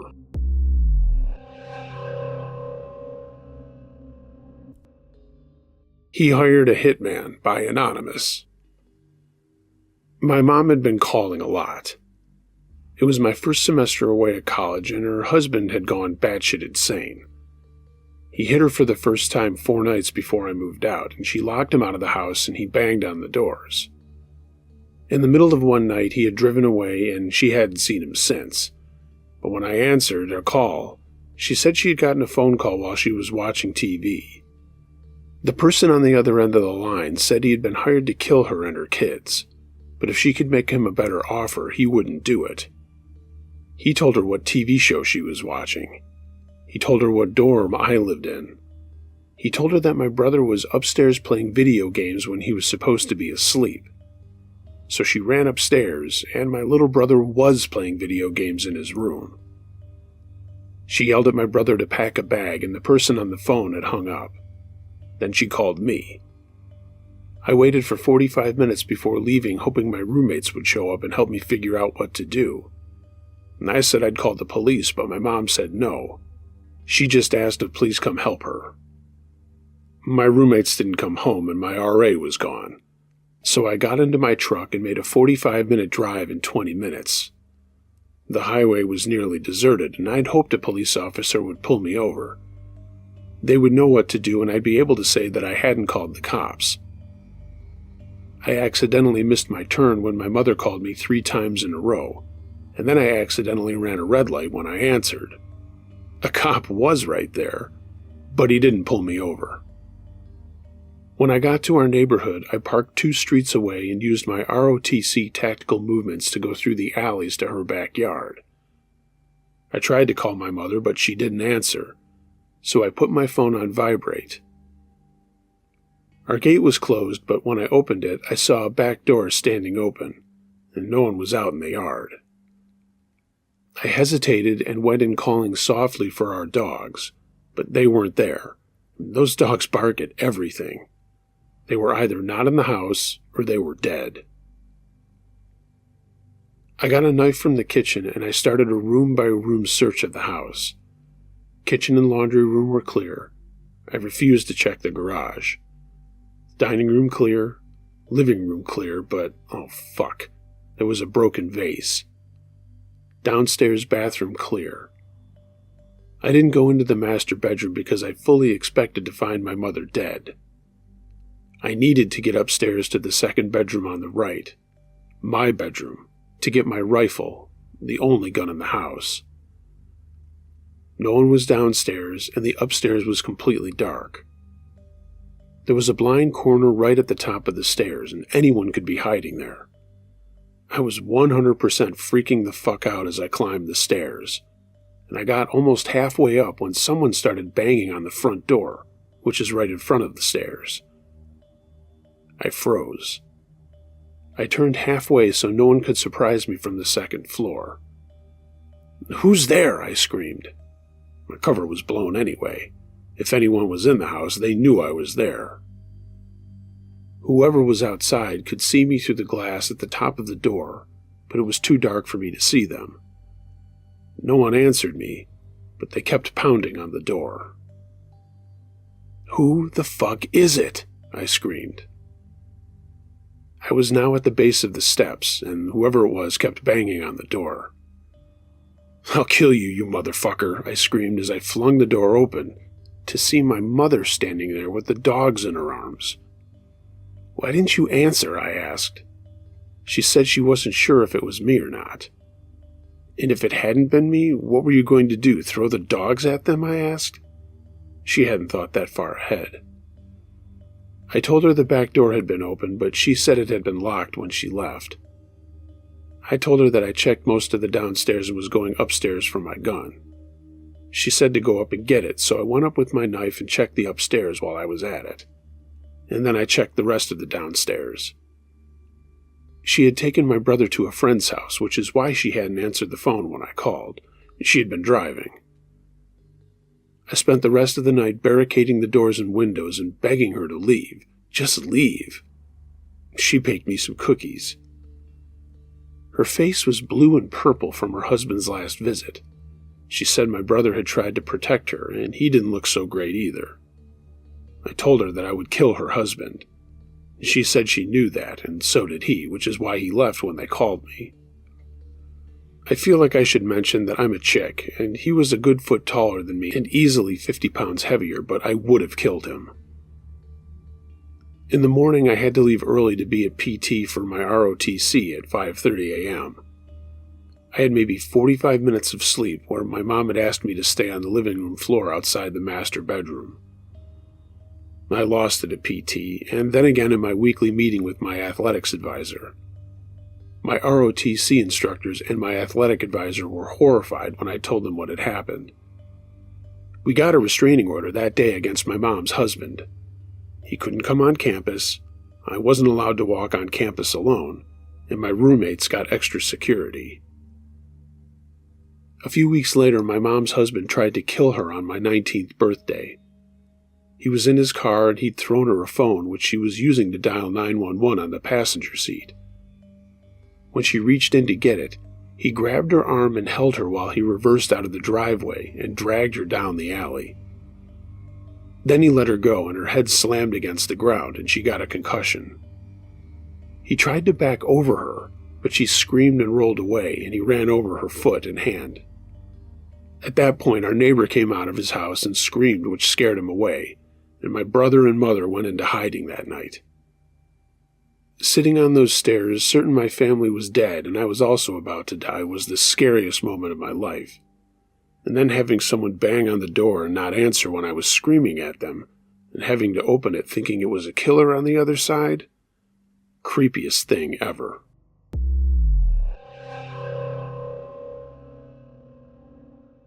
They Stalked All the Stay-at-Home Moms by Anonymous. I decided to share this after my husband encouraged me to share. I've been in therapy since this happened. I sleep with a gun next to my bed now, the lights on, and I cannot be home alone. Here's what happened to me on May 23rd, 2017. In my neighborhood, we had had a few burglaries. I work from home and I'm usually home alone with my son. We live near a busy mall in our neighborhood, even though in a pretty good area. It's close to the highways and has 3 ungated entrances, so it makes it easy for people to break in, steal, and then get out before the police come. I scare pretty easily, so hearing an alarm going off nearby, or seeing the police helicopter circle above and having the neighborhood swarming with cop cars always freaked me out. We had a spree of guys going into unlocked cars and stealing stuff. I mention this because there were 25 cars they were able to get into. Our area is the kind where you can leave your door open and usually nothing happens. And at that point, it had just been petty theft. Nothing major had been stolen, and no one had been hurt. For the next few months, though, everyone was pissed. We all felt really violated by what had been happening. There were homeowners' meetings that were packed, and everyone wanted to put a stop to the crime going on in our neighborhood. It was soon revealed that a rental property in the hood was the home to a drug dealer who was dealing more than just weed. He was selling hardcore stuff, and it was thought that a lot of the crime stemmed from his house. They had undercover cop cars throughout the neighborhood waiting to make a bust. Up until that point, it was pretty scary, but from a faraway viewpoint. Also, at this point, no one had gotten hurt, at least not physically. Our neighborhood watch sent information to make sure our alarms were on, windows and doors were locked, and that if we left a car in the driveway, more than likely the burglars would skip our homes. We just had to lock our car doors. Since I worked from home, my car was always in the driveway. One afternoon in April, my son and I were on a walk. It was a nice day, and about 2 blocks from our house, the cop cars came rushing in. I was told to go back into my house as soon as possible, and an officer actually escorted us to our door and let me know to lock all my doors. There were 3 armed assailants on the run between my street and the next. The men broke into 2 houses. In one, a woman was home alone, and the 3 men raped her, tied her up, and left her there. They broke into a second home, and they pistol-whipped a man that was home. The next week, a woman was nearly kidnapped on a 6 a.m. run on my street. The fear was real at that point. Going out alone during the day or night just wasn't happening. None of the criminals were caught, but things died down. Usually every couple of days after there was a break-in, but there was nothing after this in early April. In late May, I had to take my car into the dealership for some work, so I was left without a car for 2 days. To keep my son busy, we would go on long walks to the mall with 2 other moms and kids. In the morning we would do this, and then go swimming in our pool in the afternoon.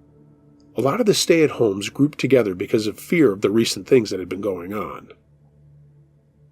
On that day, it was actually pretty nice out, so I had all of our sliding glass doors open and I was letting the house air out. While I was bathing my son, I got a funny feeling, so I rushed and locked all the doors and blinds as quickly as possible. Even though it's in our backyard, I didn't feel safe leaving them open, with me down the hall in a bathroom.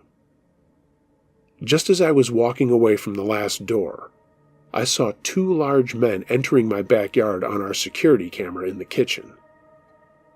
We have 3 stations in our house where you could see the feed from the cameras inside and outside.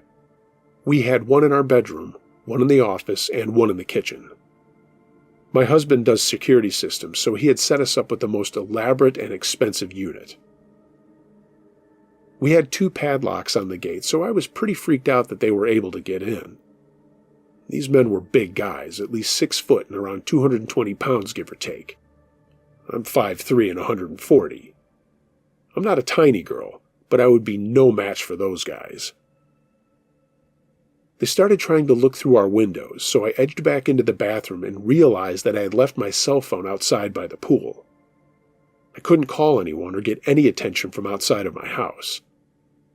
All I had was my work phone in the office, and that needed to be booted up to be used.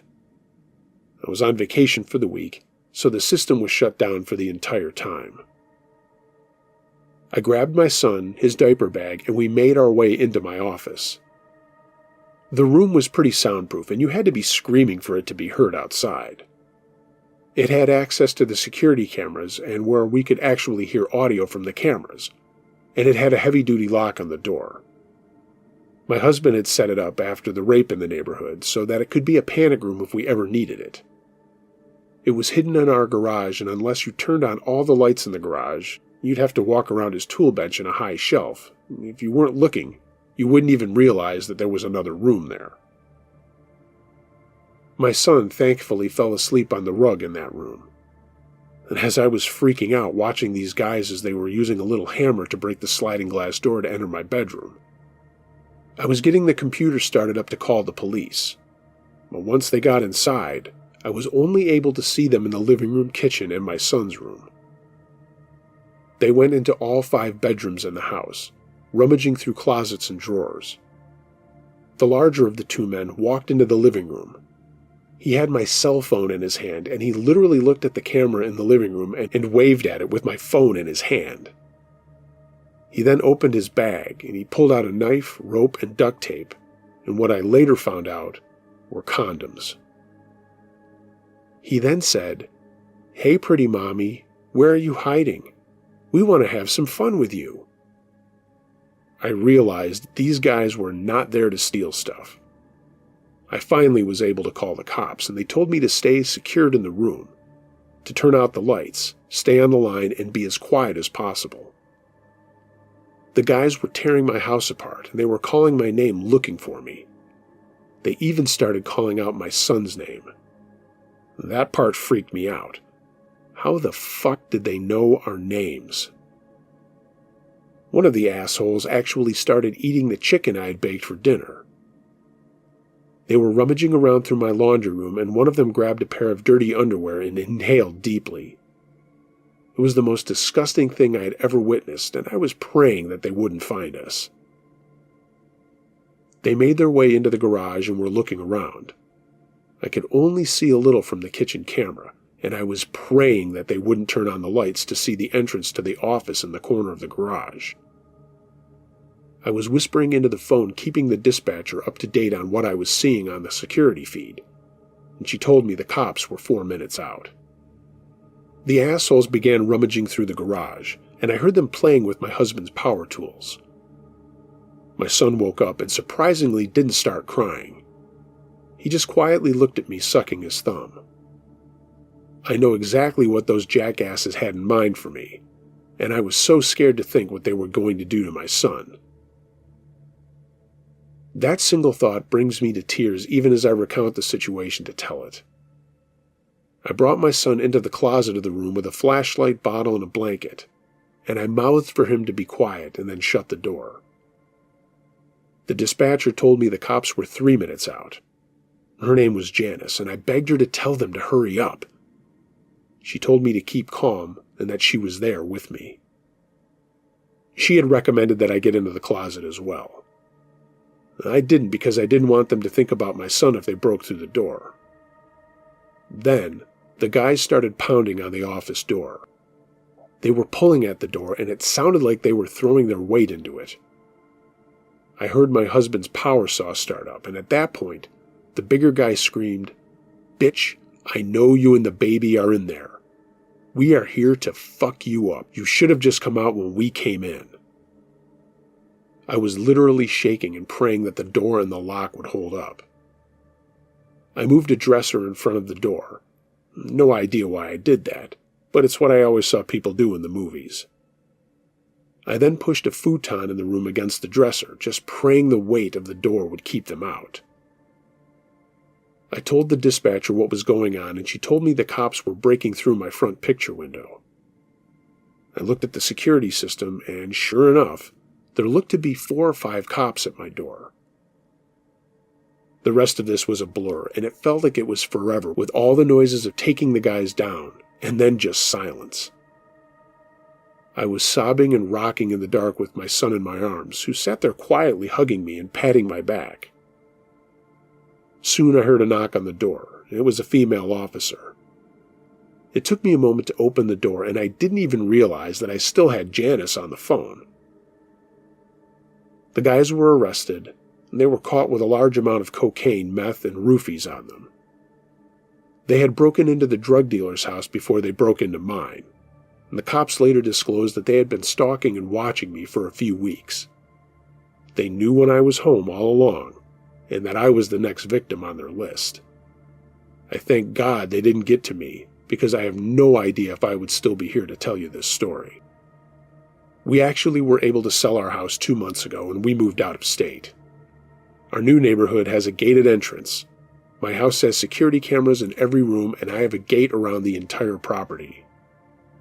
To the rapist and burglars terrorizing my old neighborhood, let's never, ever meet again.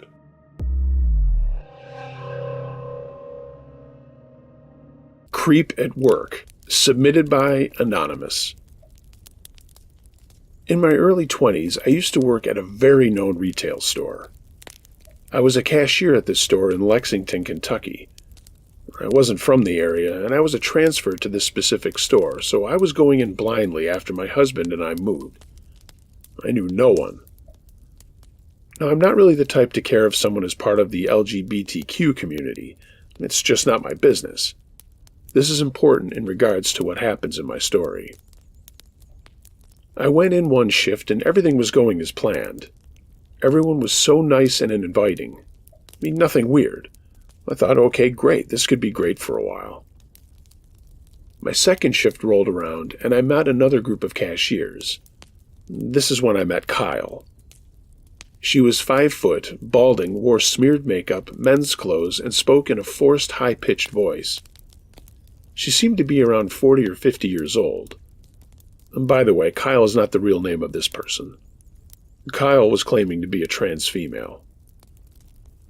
Without me asking, she decided to tell me about her transition.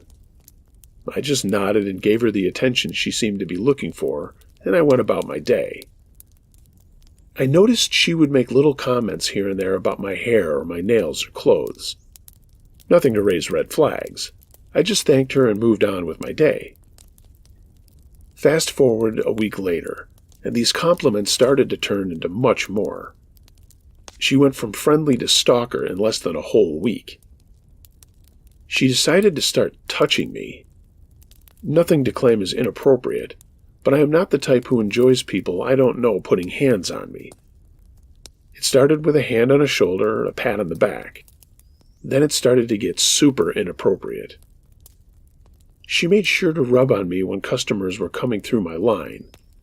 She would rub my shoulders, and I couldn't tell her to stop in front of a customer or be rude.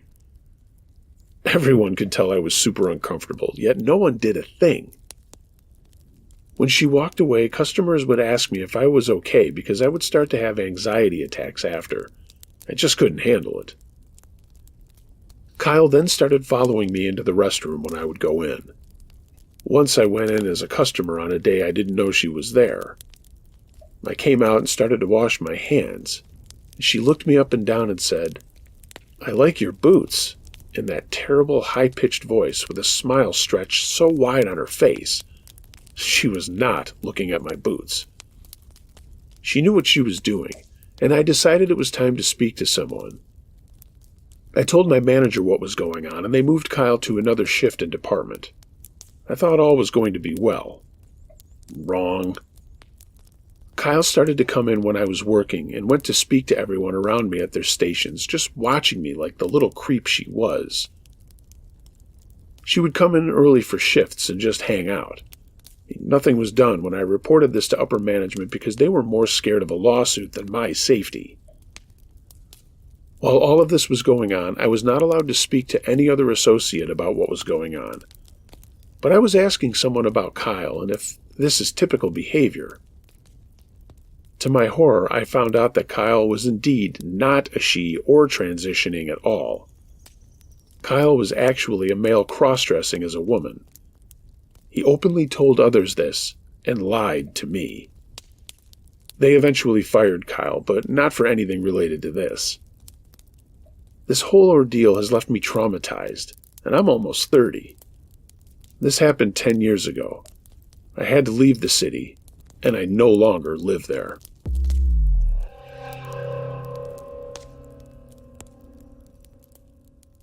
Why I Hike Armed by MSMC. A few years back, I was hiking a section of the North Umpqua Trail with my sister-in-law. This is in the northern part of southern Oregon. It's a 72-mile trail broken into sections that can easily be hiked in a day. At the time, I lived about midway up the trail, fairly remote in a small community. It was in mid-fall this one day when we set out. The trail was running along the south side of the North Umpqua River and was pretty up and down in the beginning. We made it to a fairly flat section that was running just above the river, and there was this beautiful view of the river through the trees, so we stopped to get some pictures and take a water break. For some reason, I felt extremely uncomfortable there, like someone was watching us. I slowly turned my head to look behind us, across the trail and up a very small incline. Through the trees I could see a small meadow, and across the meadow, maybe 15 yards from us, was a tent, an old canvas-style tent. As I was looking, I noticed bones strung from the trees all around the meadow, like creepy death wind chimes. My stomach just clenched and dropped. I leaned into my sister-in-law and whispered, do not turn around and look behind us. Just continue walking up the trail and run when I tell you." We were close enough to the river that nobody even standing next to us could have heard this. She did exactly as I told her, setting off at the brisk walk we'd been at before. We got maybe 10 yards, and I could hear footsteps through the forest floor coming from behind and slightly above us. That part of the forest is very dense. There's a thick moss cover under the trees, so footsteps on it make a very specific sound. I leaned forward and told her to pick up her speed. She did, I did, and so did whoever was behind us. I leaned forward again and told her to run as fast as she could and not to stop until I told her to. For two middle-aged women, both slightly overweight, we ran like the damn wind. I just kept telling her, "Go, go, go!" I could see ahead of us that the trail made an incline and veered off to the right along the river and around a cliff. I knew at that point that whoever it was following us was going to have to come down onto the trail or stop. We just kept running.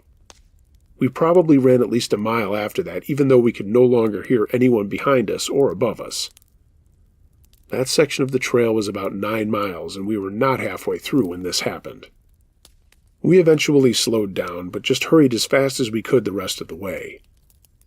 We had arranged for her younger brother, not my ex, to pick us up.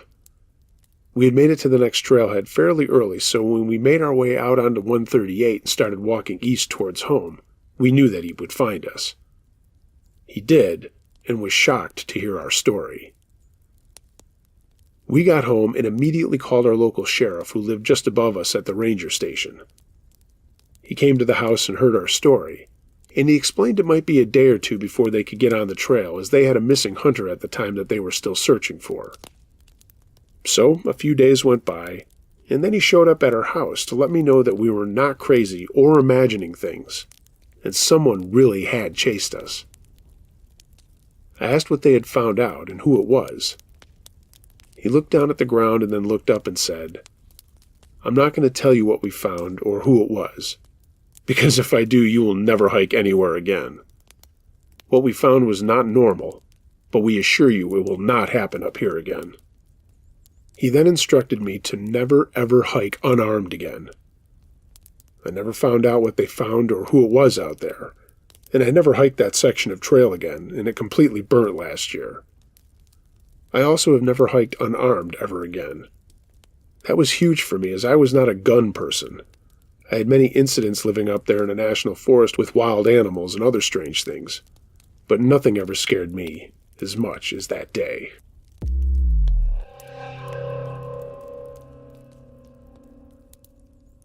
Dangerous Spot by Anonymous. I was simul-rappelling a dedicated rappel route off the back of a long multi-pitch we had finished. It had never been climbed and had no pro whatsoever. My partner and I both accidentally rappelled past the anchors. They were facing away from us on the backside of another face and were really hard to find. And there we were, hanging on our ropes like a couple of jackasses with two options in front of us. One, ascend the rope on Prusix, which would have been a bit of a bitch.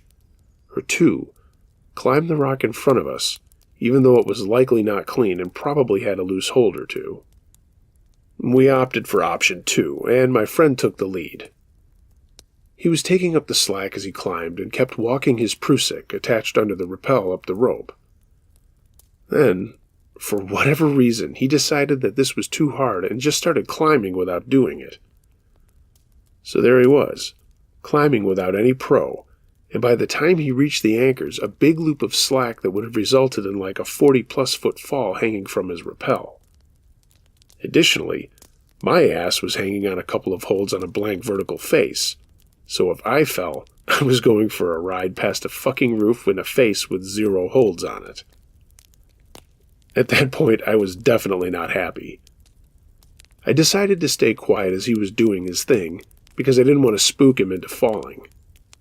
He made it up to the anchors and started setting up a belay for me, during which he unclipped his rappel from the rope because of all the slack. Now remember, this is a simul rappel. My partner just took me off belay, and I'm attached to one side of the rope. If I fell, I was falling 150 feet until the knot in his side of the rope caught on the anchors, and I was just a little under 100 feet off the ground. You can do the math. So I wouldn't have gotten caught by the rope. I'd just go splat on the boulders. I got a little cold sweat going because I was hanging off of 2 okay holds, but nothing I could hold on to forever. I yelled up to him and told him that he just unclipped me from the system, and that if I fall, nothing's going to stop me. He got a look of, oh shit, I just fucked up, in his face, and he finally went and clipped his rappel back in. Then he unweighted his anchor system by grabbing on the chains. These were all hanging rappels, no ledges, and unclips both slings. Now he's holding onto the fucking chains with nothing else between him and being worm food, fucking around with his rappel and eventually clipping back in. After experiencing this incredibly sketchy moment, and I will say he's an otherwise experienced climber, I climbed up to the anchors, pulling in the slack as I went. And when I got there, I told him that if he had fallen while pulling his stunt of holding onto the chains with no ledge to stand on, I would have been stranded with only one side of the rope and no protection, and he would have cratered 200 feet below. So, yeah, thankfully, we didn't end up shit creek without a paddle. But Jesus Christ, man. This was my best friend, and I trust him with my life. I chalked that one up to a momentary lapse in judgment, which was totally out of character for him. It's all cool now.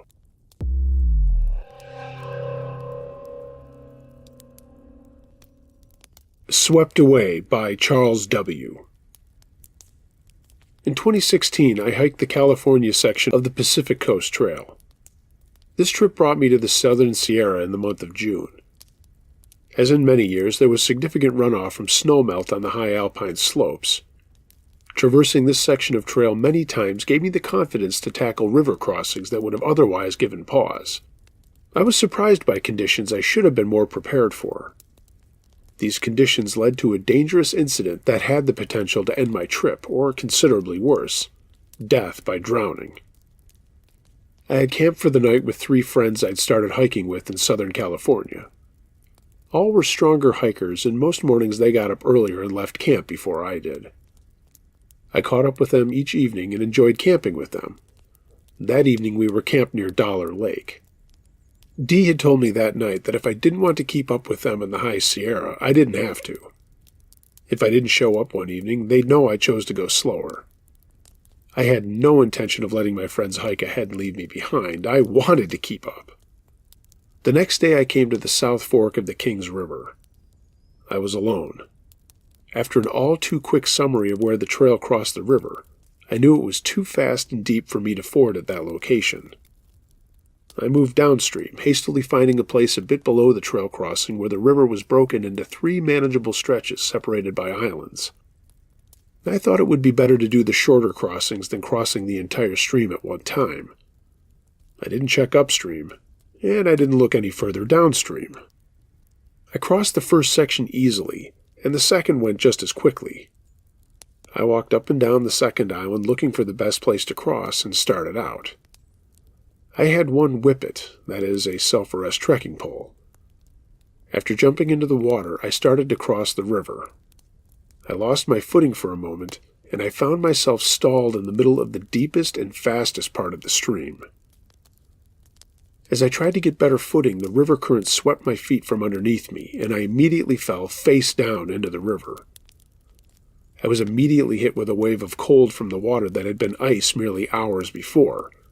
I was swept downstream with my pack on. I was underwater, and I couldn't breathe.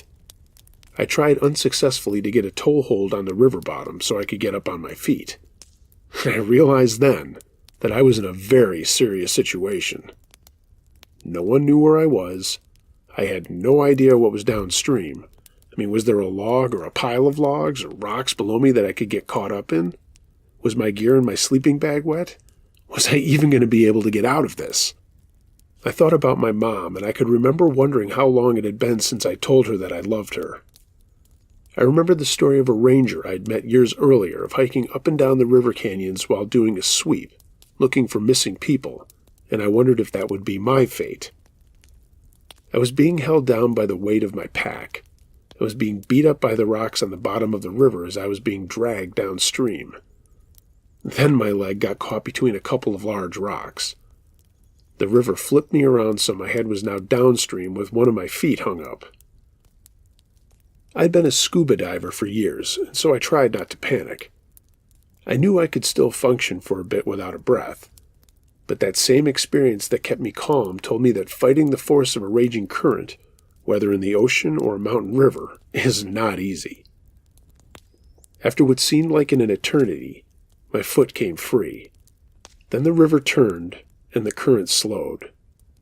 I was pushed to the slower far side of the bank, and I fought to turn over on my back and felt the buoyancy of my backpack now underneath me.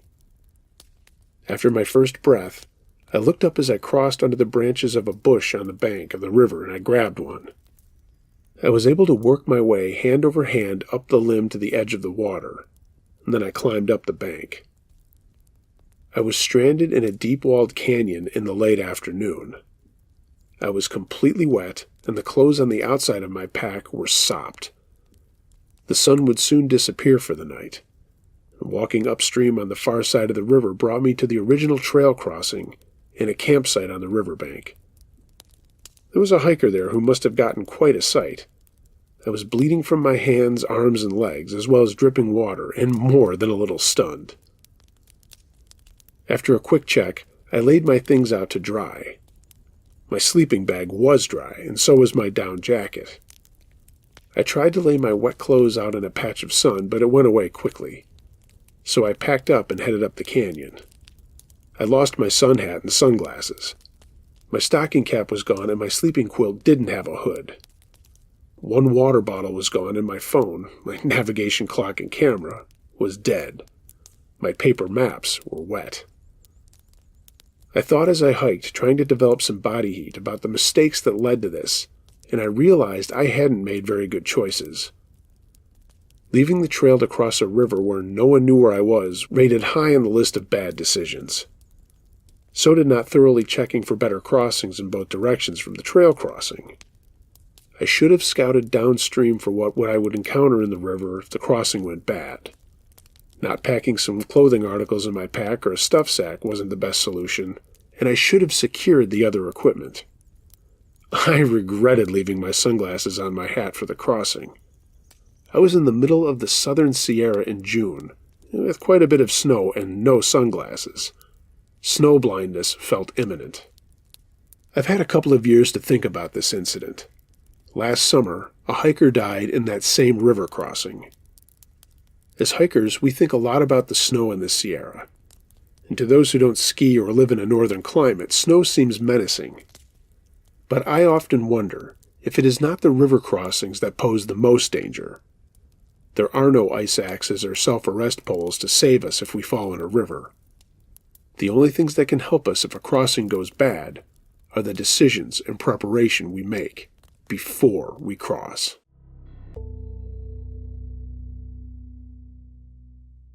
Hey gang, thanks for listening to this episode. If you have a true scary story of any nature that you'd like me to narrate, email it to unclejoshtruescarystories@gmail.com. I read them all. If you're catching this on YouTube and you like what you heard and saw, why not give the video a thumbs up, share it with a friend, leave a comment. I'd love to know what you thought of the stories. It's all free and it all helps out with the algorithms, so I appreciate it. Follow me on social media, and if you'd like to take your support a step further, find a link to my Patreon page in the description and consider getting some Uncle Josh and Campfire Crew merchandise. A link to my TeePublic storefront is also in the description. Everyone, be excellent to each other, and until next time, be wary of things that go bump in the night. It could be anything: a ghost, a monster, or the guy next door.